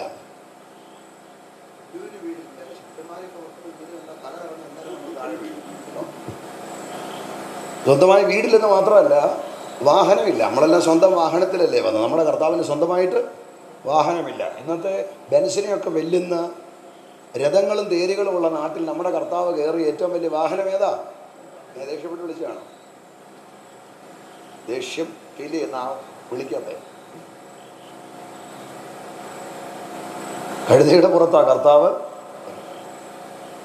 വീടില്ലെന്ന് മാത്രമല്ല, വാഹനമില്ലെന്ന് മാത്രമല്ല, പിന്നെ മരിച്ചുപോയ അടക്കാൻ കല്ലറ. നമ്മൾ പിടഞ്ഞു വീണ് മരിച്ചാൽ നമുക്ക് എവിടെയെങ്കിലും ഒരു 6 അടി മണ്ണുണ്ട്, കർത്താവിനെ അടക്കാൻ എന്തില്ല? മറ്റൊരാളെ കല്ലറയ്ക്കകത്ത് അടക്കിയത്. വീടിലെന്ന് മാത്രമല്ല, വാഹനത്തിൽ മാത്രമല്ല, കല്ലറയിലെന്ന് മാത്രമല്ല, കരമടയ്ക്കാൻ കാൽ കാശ് കയ്യിലില്ല. ഒന്നുമില്ലാത്തവനാ ഇവിടെ വന്ന്, ഒന്നുമില്ലാതെ ഇവിടെ പാർത്ത് ഇവിടുന്ന് പോയപ്പോൾ ഉള്ളതോടെ നമുക്ക് തന്നിട്ട് പോയി. അതാണ് അവനെ പ്രസംഗിക്കാൻ എനിക്ക് ആവേശം തോന്നിയത്.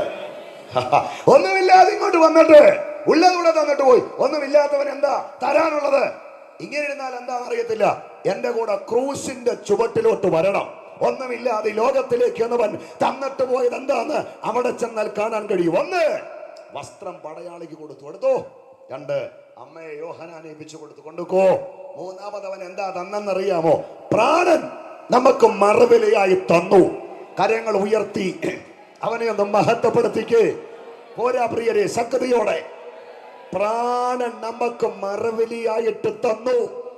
മാനവരാശിയുടെ വീണ്ടെടുപ്പിന് വേണ്ടി സ്വന്തം പ്രാണനെ മറുവിലയായി കൊടുത്ത ഒരു വിമോചകനുണ്ടെങ്കിൽ ഞങ്ങൾ പ്രസംഗിക്കുന്ന ക്രൂശിക്കപ്പെട്ട ക്രിസ്തു മാത്രമാ. അതുകൊണ്ട് ബൈബിൾ ലോകത്തോട് പറയുന്നത് മറ്റൊരുത്തരിലും രക്ഷയില്ല. നാം രക്ഷിക്കപ്പെടുവാൻ വാനിന് കീഴിൽ മനുഷ്യരുടെ ഇടയിൽ ഒരേ ഒരു നാമം, യേശുക്രിസ്തുവിന്റെ നാമം മാത്രം. സ്വന്തം പ്രാണനെ മറുവിലയായി തന്നവൻ യേശുക്രിസ്തു മാത്രമല്ല. 4 എന്താ തന്നത്? ആത്മാവിനെ തൃക്കരത്തിലേക്ക് ഏൽപ്പിച്ചു. 5 എന്താ തന്നത്? ചലനമറ്റ ഭൗതിക ശരീരം മന്ത്രിയായ ജോസഫിനും കൊടുത്തു. ഒന്നുമില്ലാതെ ഇങ്ങോട്ട് വന്നിട്ട് ഉള്ളതോടെ നമ്മ കൂറ്റി തന്നിട്ട് പോയ നസ്രായൻ, ചോരയ്ക്ക് ചൂടുള്ള പ്രായത്തിൽ അങ്ങനെ പരമദരിദ്രനായി ഒരുവനെയല്ല ഞാൻ പ്രസംഗിക്കുന്നത്, തെറ്റിദ്ധരിക്കരുത്. മറുവശം സമ്പന്നനായിട്ടും ദരിദ്രനായ ഒരുവനെയാ. അവൻ അനുഭവിച്ച ദാരിദ്ര്യം ഞാൻ പറഞ്ഞില്ലേ. ഇനി അവന്റെ സമ്പന്നത പറയാതെ പോയാൽ അത് മഹാപാതകമാണ്. എന്താണ് അവന്റെ സമ്പന്നത? നാടന്റെ സമ്പന്നതയെ അളക്കാൻ ലോകം കണ്ട ഗണിത പുങ്കുവന്മാരുടെ അളവുകോല് വളർന്നിട്ടില്ല. അതിനപ്പുറമാണ് അവന്റെ സമ്പത്ത്. ഒറ്റ വാക്കിൽ പറഞ്ഞാൽ ഭൂമിയും അതിന്റെ പൂർണ്ണതയും ഭൂതലവും അതിന്റെ നിവാസികളും ഇതിന്റെ തീരാധാരം ഞാൻ പ്രസംഗിക്കുന്ന യേശുക്രിസ്തുവിന്റെ കയ്യില. ഇതിന്റെ ഉടമസ്ഥ ഞാൻ പ്രസംഗിക്കുന്ന യേശുക്രിസ്തുവാണ്. പറ, അവനെ പോലെ സമ്പന്നൻ ആരെങ്കിലും ഉണ്ടോ? കരമുയർത്തിയവനെ ഒന്ന് മഹത്വപ്പെടുത്ത്. സർവസമ്പന്നനാണവൻ. അതാണ് അവന്റെ സമ്പന്നത. സകലത്തിന്റെയും അധികാരിയാണവൻ. സകലത്തിന്റെ ഉടമസ്ഥനാണവൻ. ഭൂമിക്ക് വൃത്തം വരച്ചവൻ, ഭൂമിയെ നാസ്തിത്വത്തിൽ തൂക്കിയവൻ, ഭൂമിയെ 23 ഡിഗ്രി ധരിച്ചവൻ, അലറി ഇളകുന്ന സാഗരം അതിരി കടക്കാതെ പൊടിമണല് കൊണ്ട് അതിരി നിയമിച്ചവൻ, സൂര്യചന്ദ്രാദി ഗോളങ്ങളെ ഭ്രമണപഥത്തിൽ തലമുടി നാരിട വ്യതിചലിക്കാതെ ചലിപ്പിക്കുന്നവൻ, സായി ചരാചര നിമിത്തമായ സകല പ്രപഞ്ചത്തെയും ഉണ്ടാകട്ടെ എന്ന ഒറ്റവാക്കിൽ ഉളവാക്കിയ സൃഷ്ടാവും സർവശക്തനും പരമകാരുണികനുമായവൻ, പാപത്തിൽ ആണ്ടുപോയ തന്റെ സൃഷ്ടിയാകുന്ന മനുഷ്യനെ രക്ഷിപ്പ ഈ ലോകത്തിൽ വന്നത് ഒരു സാധാരണ മനുഷ്യനായി. അതുകൊണ്ട് സ്നേഹിത, ക്രിസ്തുവിനെ കേവലം ഒരു മനുഷ്യനായി മാത്രം കാണല്ലേ, എല്ലാവരിലും ഒരാളെ പോലെ അവനെ വീക്ഷിക്കല്ലേ. നിന്റെ പാപത്തിന് വേണ്ടി, നിന്റെ പാപത്തിന്റെ മോചനത്തിന് വേണ്ടി നിനക്കായി മഹിമകൾ വെടിഞ്ഞ് താണലോകത്തിൽ വന്ന വിമോചകനാണ് ക്രിസ്തു. ഞാൻ നിർത്തട്ടെ. അപ്പൊ അവനെ ജനനം കൊണ്ടും മാർഗം കൊണ്ടും അംഗീകരിക്കാൻ കഴിയാതെ പോയ യഹൂദന്മാർ അവനെ കൊന്നെന്നല്ല, ക്രൂശിച്ചെന്നല്ല, അവനെ രാജകോലം കെട്ടിച്ചു. വ്യക്തിത്വത്തെ പുച്ഛിക്കുന്ന ഒന്നാണല്ലേ കോലം. വേഷത്തിനെതിരല്ലേ കോലം. രാജാവിൻ്റെ വേഷം, തലയിൽ കിരീടവും ഇല്ലേ, ശരീരത്തിൽ രാജവസ്ത്രവും, ഇരിപ്പടം സിംഹാസനവും, കയ്യിൽ പൊൻകോലും, പിന്നെ ഇടത്തും വലത്തും കരുത്തരായ പട്ടാളക്കാരൊക്കെ അല്ലേ. യേശുവിനെ കെട്ടിച്ച രാജകോലം കണ്ടോ? തലയിൽ മുൾക്കിരീടം, കയ്യിൽ കാരിരുമ്പാണി, കാലിൽ കാരിരുമ്പാണി, ശരീരത്തിൽ ധൂമ്ര വസ്ത്രം. ആ രാജ്യത്തിൽ ജീവജലത്തിന്റെ പതഞ്ഞൊഴുകുന്ന പളുങ്ക് നദിയുണ്ട്. ആ രാജ്യത്തിൽ ജീവന്റെ വൃക്ഷമുണ്ട്.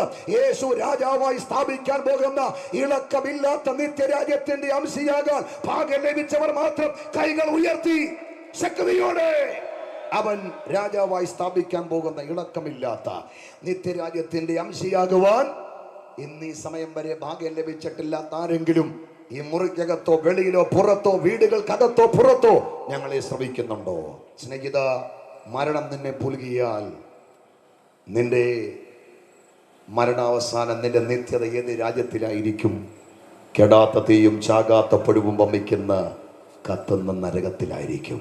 മരണശേഷം മുടി ലോകത്തേക്കാൾ വിലയേറിയ നിന്റെ ആത്മാവ് കെടാത്ത തീയും ചാകാത്ത പുഴുവും വമിക്കുന്ന സാത്താനും തന്റെ ദൂതന്മാർക്കും ഒരുക്കിയിരിക്കുന്ന കത്തുന്ന നരകത്തിന്റെ അംശയാകാതിരിക്കാൻ നിന്റെ ആത്മാവ് മരണത്തിന് ശേഷം ലോകത്തേക്കാൾ വിലയേറിയ നിന്റെ ആത്മാവ് അവൻ സ്ഥാപിക്കുന്ന ഇളക്കമില്ലാത്ത രാജ്യത്തിന്റെ അംശയാകാൻ എന്താ വഴി? കർമ്മങ്ങളും അനുഷ്ഠാനങ്ങളും മറ്റ് ദണ്ഡനങ്ങളൊന്നും നീ ഏൽക്കണ്ട. ഇരിക്കുന്ന ഇരിപ്പിൽ നിന്റെ ഹൃദയം യേശുവിനായി തുറക്ക. അവനെ നിന്റെ രക്ഷകനും നാഥനുമായി ഹൃദയത്തിൽ പ്രതിഷ്ഠിക്ക്. യേശുവേ, ഞാനൊരു പാപിയാണ്, പാപം തകർത്തുടച്ച ജീവിതത്തിന്റെ ശിഷ്ടായുസ് പേറുന്ന വ്യക്തിയാണ്. വൈകിയാണെങ്കിലും ഞാൻ തിരിച്ചറിയുന്നു അങ്ങ് ലോകത്തിൽ വന്നതെനിക്കായി, ക്രൂശിലങ്ങ് മരിച്ചതെന്റെ പാപത്തിന്റെ വിമോചനത്തിനായി. അവിടുത്തെ കാൽവറിയിലെ ബലിമരണത്തിന്റെ സാധ്യത എൻ്റെ പാപത്തിന്റെ മോചനമായി ഞാൻ വിശ്വസിക്കുന്നു. അങ്ങന്റെ ഹൃദയത്തിലേക്ക് വരണമേ. ക്രൂശിലങ്ങൊഴുക്കി രക്തം കൊണ്ട് എൻ്റെ പാപത്തെ കഴുകണമേ. എന്നെ ഞങ്ങളുടെ മകനും മകളുമാക്കണം എന്ന് സമർപ്പിക്കുന്ന ആരെങ്കിലും ഇന്ന് രാത്രിയുണ്ടോ? നിങ്ങളുടെ ഹൃദയം യേശുവിനായി സമർപ്പിക്കുക. അവനെ രക്ഷകനും നാഥനുമായി സ്വീകരിച്ച് അവൻ്റെ കൽപ്പനയാകുന്ന സ്നാനം അനുസരിച്ച് വിശുദ്ധിയോടെ ജീവിച്ചാൽ അവൻ സ്ഥാപിക്കാൻ പോകുന്ന ഇളക്കമില്ലാത്ത നിത്യരാത്രി അംശയാകുവാൻ നിനക്ക് സാവകാശമുണ്ട്. ആ സാവകാശം ലഭിച്ചിട്ടില്ലാത്ത ആരെങ്കിലും ഇതിനകത്തുണ്ടോ? മരണം നിന്നെ ഗ്രസിക്കും മുമ്പ് ഇതാ രക്ഷാ ദിവസം, ഇതാ സുപ്രസാദകാലം, ഇതാ രക്ഷകൻ നിന്റെ ചാരി. ഇത്ര വലിയ രക്ഷഗണ്യമാക്കാതെ തെറ്റി ഒഴിയാനല്ല, ജീവിതം യേശുക്രിസ്തുവിനായി സമർപ്പിക്കാറുണ്ട്. ആരുണ്ട് ഇന്ന് രാത്രിയിൽ ഈ പന്തലിലോ പരിസരത്തോ അങ്ങനെയുള്ള ആരെങ്കിലും ഉണ്ടോ? നിങ്ങളുടെ ഹൃദയം യേശുവിനായി സമർപ്പിക്ക്. ഞാൻ നിങ്ങൾക്കായി പ്രാർത്ഥിക്കാൻ പോകുക. ഞങ്ങളോ ക്രൂശിക്കപ്പെട്ട ക്രിസ്തുവിനെ പ്രസംഗിക്കുന്നു. അവൻ നിന്റെ സകല ചോദ്യത്തിനും ഉത്തരം, സകല പാപത്തിനും വിമോചകൻ, സകല പ്രശ്നത്തിനും പരിഹാരകൻ. അവനായി ഹൃദയത്തെ കൊടുക്കുക. എൻ്റെ സമയം അതിക്രമിച്ചുകൊണ്ട് അവസാനിപ്പിക്കുന്നു. കണ്ണുകളുടെ നിമിഷം അടയ്ക്കുക. എല്ലാവർക്കും തൽസ്ഥാനങ്ങളിൽ ഒരു നിമിഷം ഒന്ന് എഴുന്നേറ്റ് നിൽക്കുക. കായിക സംഘം മുൻപോട്ട് വരും. പ്രത്യാശയുടെ പഴയ ഒരു ഗാനത്തിൻ്റെ 2 പല്ലവികൾ അവർ പാടും. അവരോട് ചേർന്ന് പാടി ആരാധിച്ചെന്ന് രാത്രിയിൽ ബലത്തോടെ നമുക്ക് മടങ്ങണം. കരങ്ങൾ ഒന്ന് ഉയർത്തി പിടിച്ചാട്ടെ. രോഗമുള്ളവർ ഇന്ന് രാത്രി രോഗമുള്ള ഭാഗത്ത് കരം വെച്ചാട്ടെ. കർത്താവിന് വേണ്ടി ഹൃദയം കൊടുക്കുവാൻ ആഗ്രഹിക്കുന്ന ആരെങ്കിലും ഉണ്ടെങ്കിൽ നിങ്ങളുടെ ഹൃദയം യേശുവിനായി ഒന്ന് തുറന്നാട്ടെ. ഞാൻ നിങ്ങൾക്കായി ഒരു വാക്ക് പ്രാർത്ഥിക്കാൻ പോകുകയാണ്. കരുണയുള്ള പിതാവേ, അങ്ങയുടെ വാത്സല്യത്തിനും സ്നേഹത്തിനുമായി സ്തോത്രം. സകല ജനത്തിനും രക്ഷയ്ക്ക് കാരണമായ അങ്ങയുടെ നാമത്തെ ഉയർത്തുവാൻ ആത്മാവ് തുണനിന്ന് ഓർത്ത് സ്തോത്രം. ഞങ്ങളിവിടെ വിതച്ച ജീവന്റെ വചനത്തിന്റെ വിത്തൊന്നും നഷ്ടമാകരുത്. യേശുപ്പാ, പാലസ്തീന്റെ വളക്കൂറുള്ള മണ്ണിൽ 3.5 കൊല്ലം അങ്ങ് വിതച്ച വിത്ത് മാളിക മുറിയിലെ പത്രോസിന്റെ ഒറ്റ പ്രസംഗത്തിൽ 3000 ആത്മാക്കൾ കതിരുകളായി കൊയ്തെടുത്തെങ്കിൽ ഈ കുന്നിൻ ചെരുവിൽ ആത്മഭാരത്തോടെ ഞങ്ങൾ വിതച്ച വചനത്തിന്റെ വിത്ത് ഒരു പറവയും കൊത്തിക്കളയാതെ, ഒരു കാട്ടുമുള്ളും അതിനെ ഞെരുക്കാതെ, ഒരു പാദവും അതിനെ ഞെരുക്കി അമർത്താതെ ജനഹൃദയങ്ങളിൽ വളരുവാൻ അടുത്ത നിമിഷങ്ങളിൽ ആത്മാക്കളായി സഭ അതിനെ കൊയ്തെടുക്കാൻ ഈ വചനത്തിന്റെ പിമ്പിലും കേട്ടവരുടെ മേലും ദൈവാത്മാവ് ചലിക്കണമേ. തകർന്ന കുടുംബങ്ങൾ വിടുവിക്കപ്പെടട്ടെ. മദ്യപാനങ്ങൾ മാറട്ടെ. പാപത്തിന്റെ പാശങ്ങൾ അഴിയട്ടെ. ശാപത്തിന്റെ കെട്ടുകൾ അഴിയട്ടെ. ദുർമരണങ്ങൾ മാറട്ടെ. ആത്മഹത്യയുടെ സ്പിരിറ്റുകൾ മാറട്ടെ. പാപത്തിന്റെ പാശങ്ങൾ അഴിയട്ടെ. ദേശം വിടുവിക്കപ്പെടട്ടെ. ഇതിനകത്ത് രോഗികൾ ഉണ്ടെങ്കിൽ ഇന്ന് രാത്രി പൂർണ്ണ സൗഖ്യം വ്യാപരിക്കട്ടെ. ജനത്തെ അനുഗ്രഹിക്കുന്നു യേശുവിൻ നാമത്തിൽ തന്നെ. നമ്മുടെ കരങ്ങൾ ഉയർത്തി കർത്താവിനെ മഹത്വപ്പെടുത്താം. ഏകസംഘത്തോട് ചേർന്ന് പ്രത്യാശയുടെ ഗാനത്തിന്റെ 2 വരികൾ മാത്രം കരമടിച്ച് പാടി നമുക്ക് നമ്മുടെ ദൈവത്തെ ആരാധിച്ച് സന്തോഷത്തോടെ മടങ്ങാം. എല്ലാ കരമടിച്ച് glory, glory, glory, hallelujah.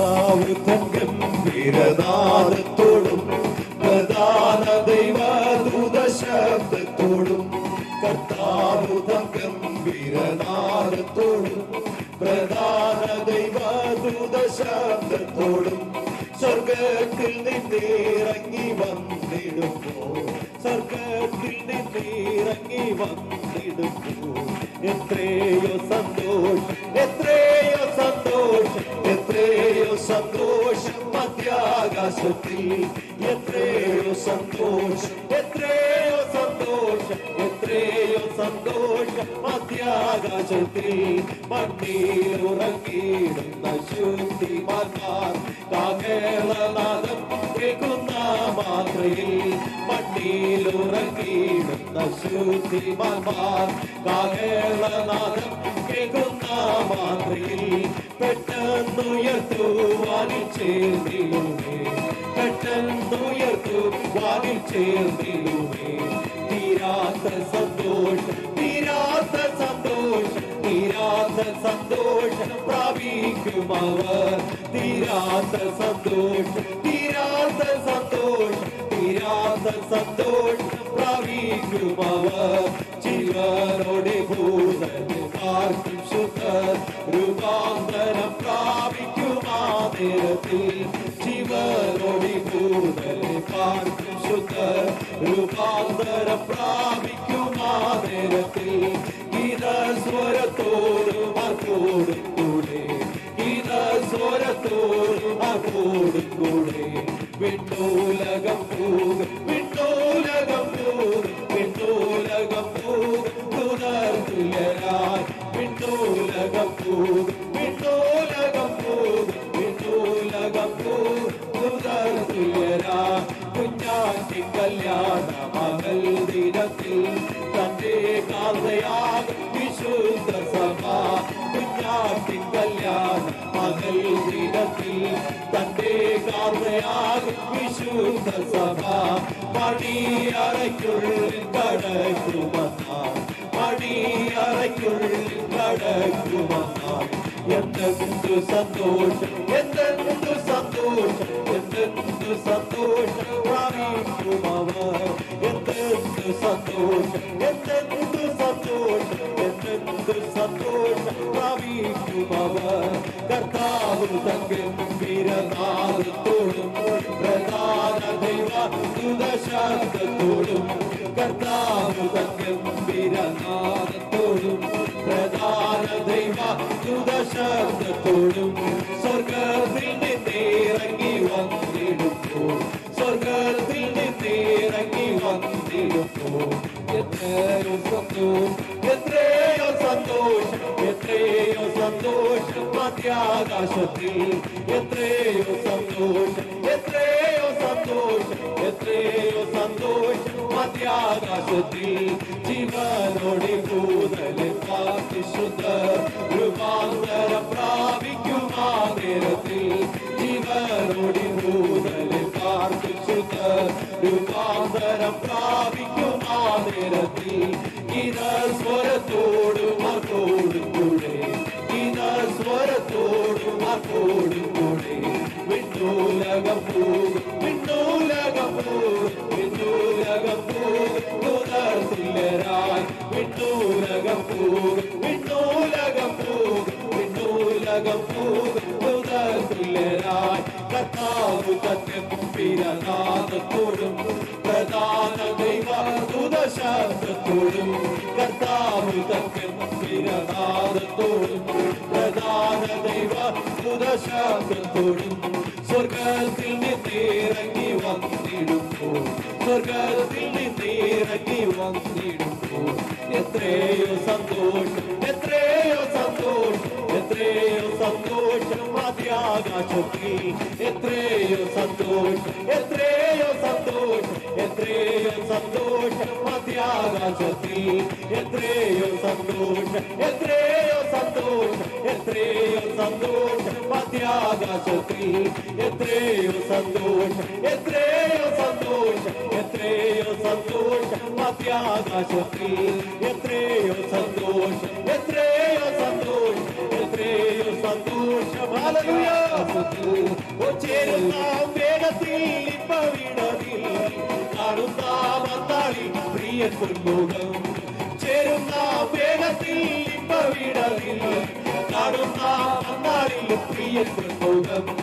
യേശു മണവാളൻ നമ്മെ ചേരുവാൻ മധ്യവാനിൽ വെളിപ്പെടുവാൻ കാലം അസന്നമായി പ്രിയരെ ഒരുങ്ങാം വിശുദ്ധിയോടെ കാലം അസന്നമായി പ്രിയരെ ഒരുങ്ങാം വിശുദ്ധിയോടെ ചേരുന്ന വേഗത്തിൽ ഇമ്പവിടരിൽ കാണുന്ന വന്നാളിൽ പ്രിയൻ മുഖം അവൻ ചേരുന്ന വേഗത്തിൽ ഇമ്പവിടരിൽ കാണുന്ന വന്നാളിൽ പ്രിയൻ മുഖം രോഗദുഃഖങ്ങളും മരണമതും തെല്ലും നീ ഭയപ്പെടാതെ രോഗദുഃഖങ്ങളും മരണമതും തെല്ലും നീ ഭയപ്പെടാതെ ദേഹം മണ്ണോടു ചേർന്നാലും രൂപാന്തരം പ്രാപിക്കൂ ദേഹം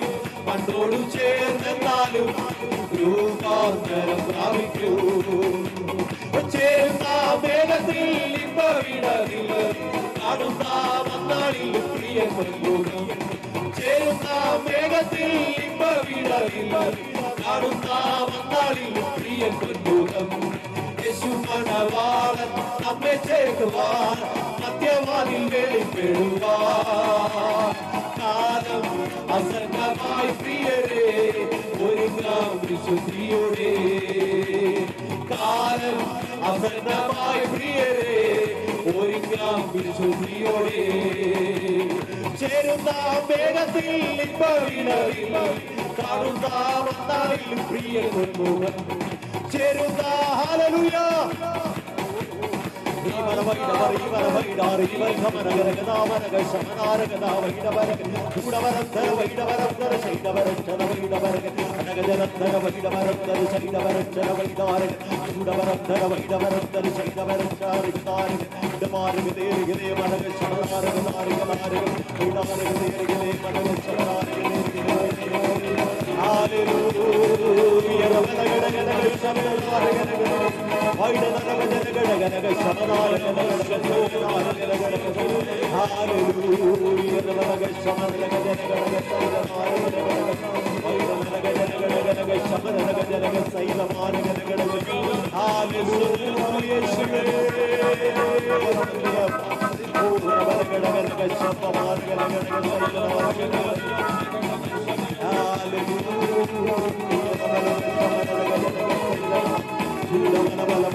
Hallelujah.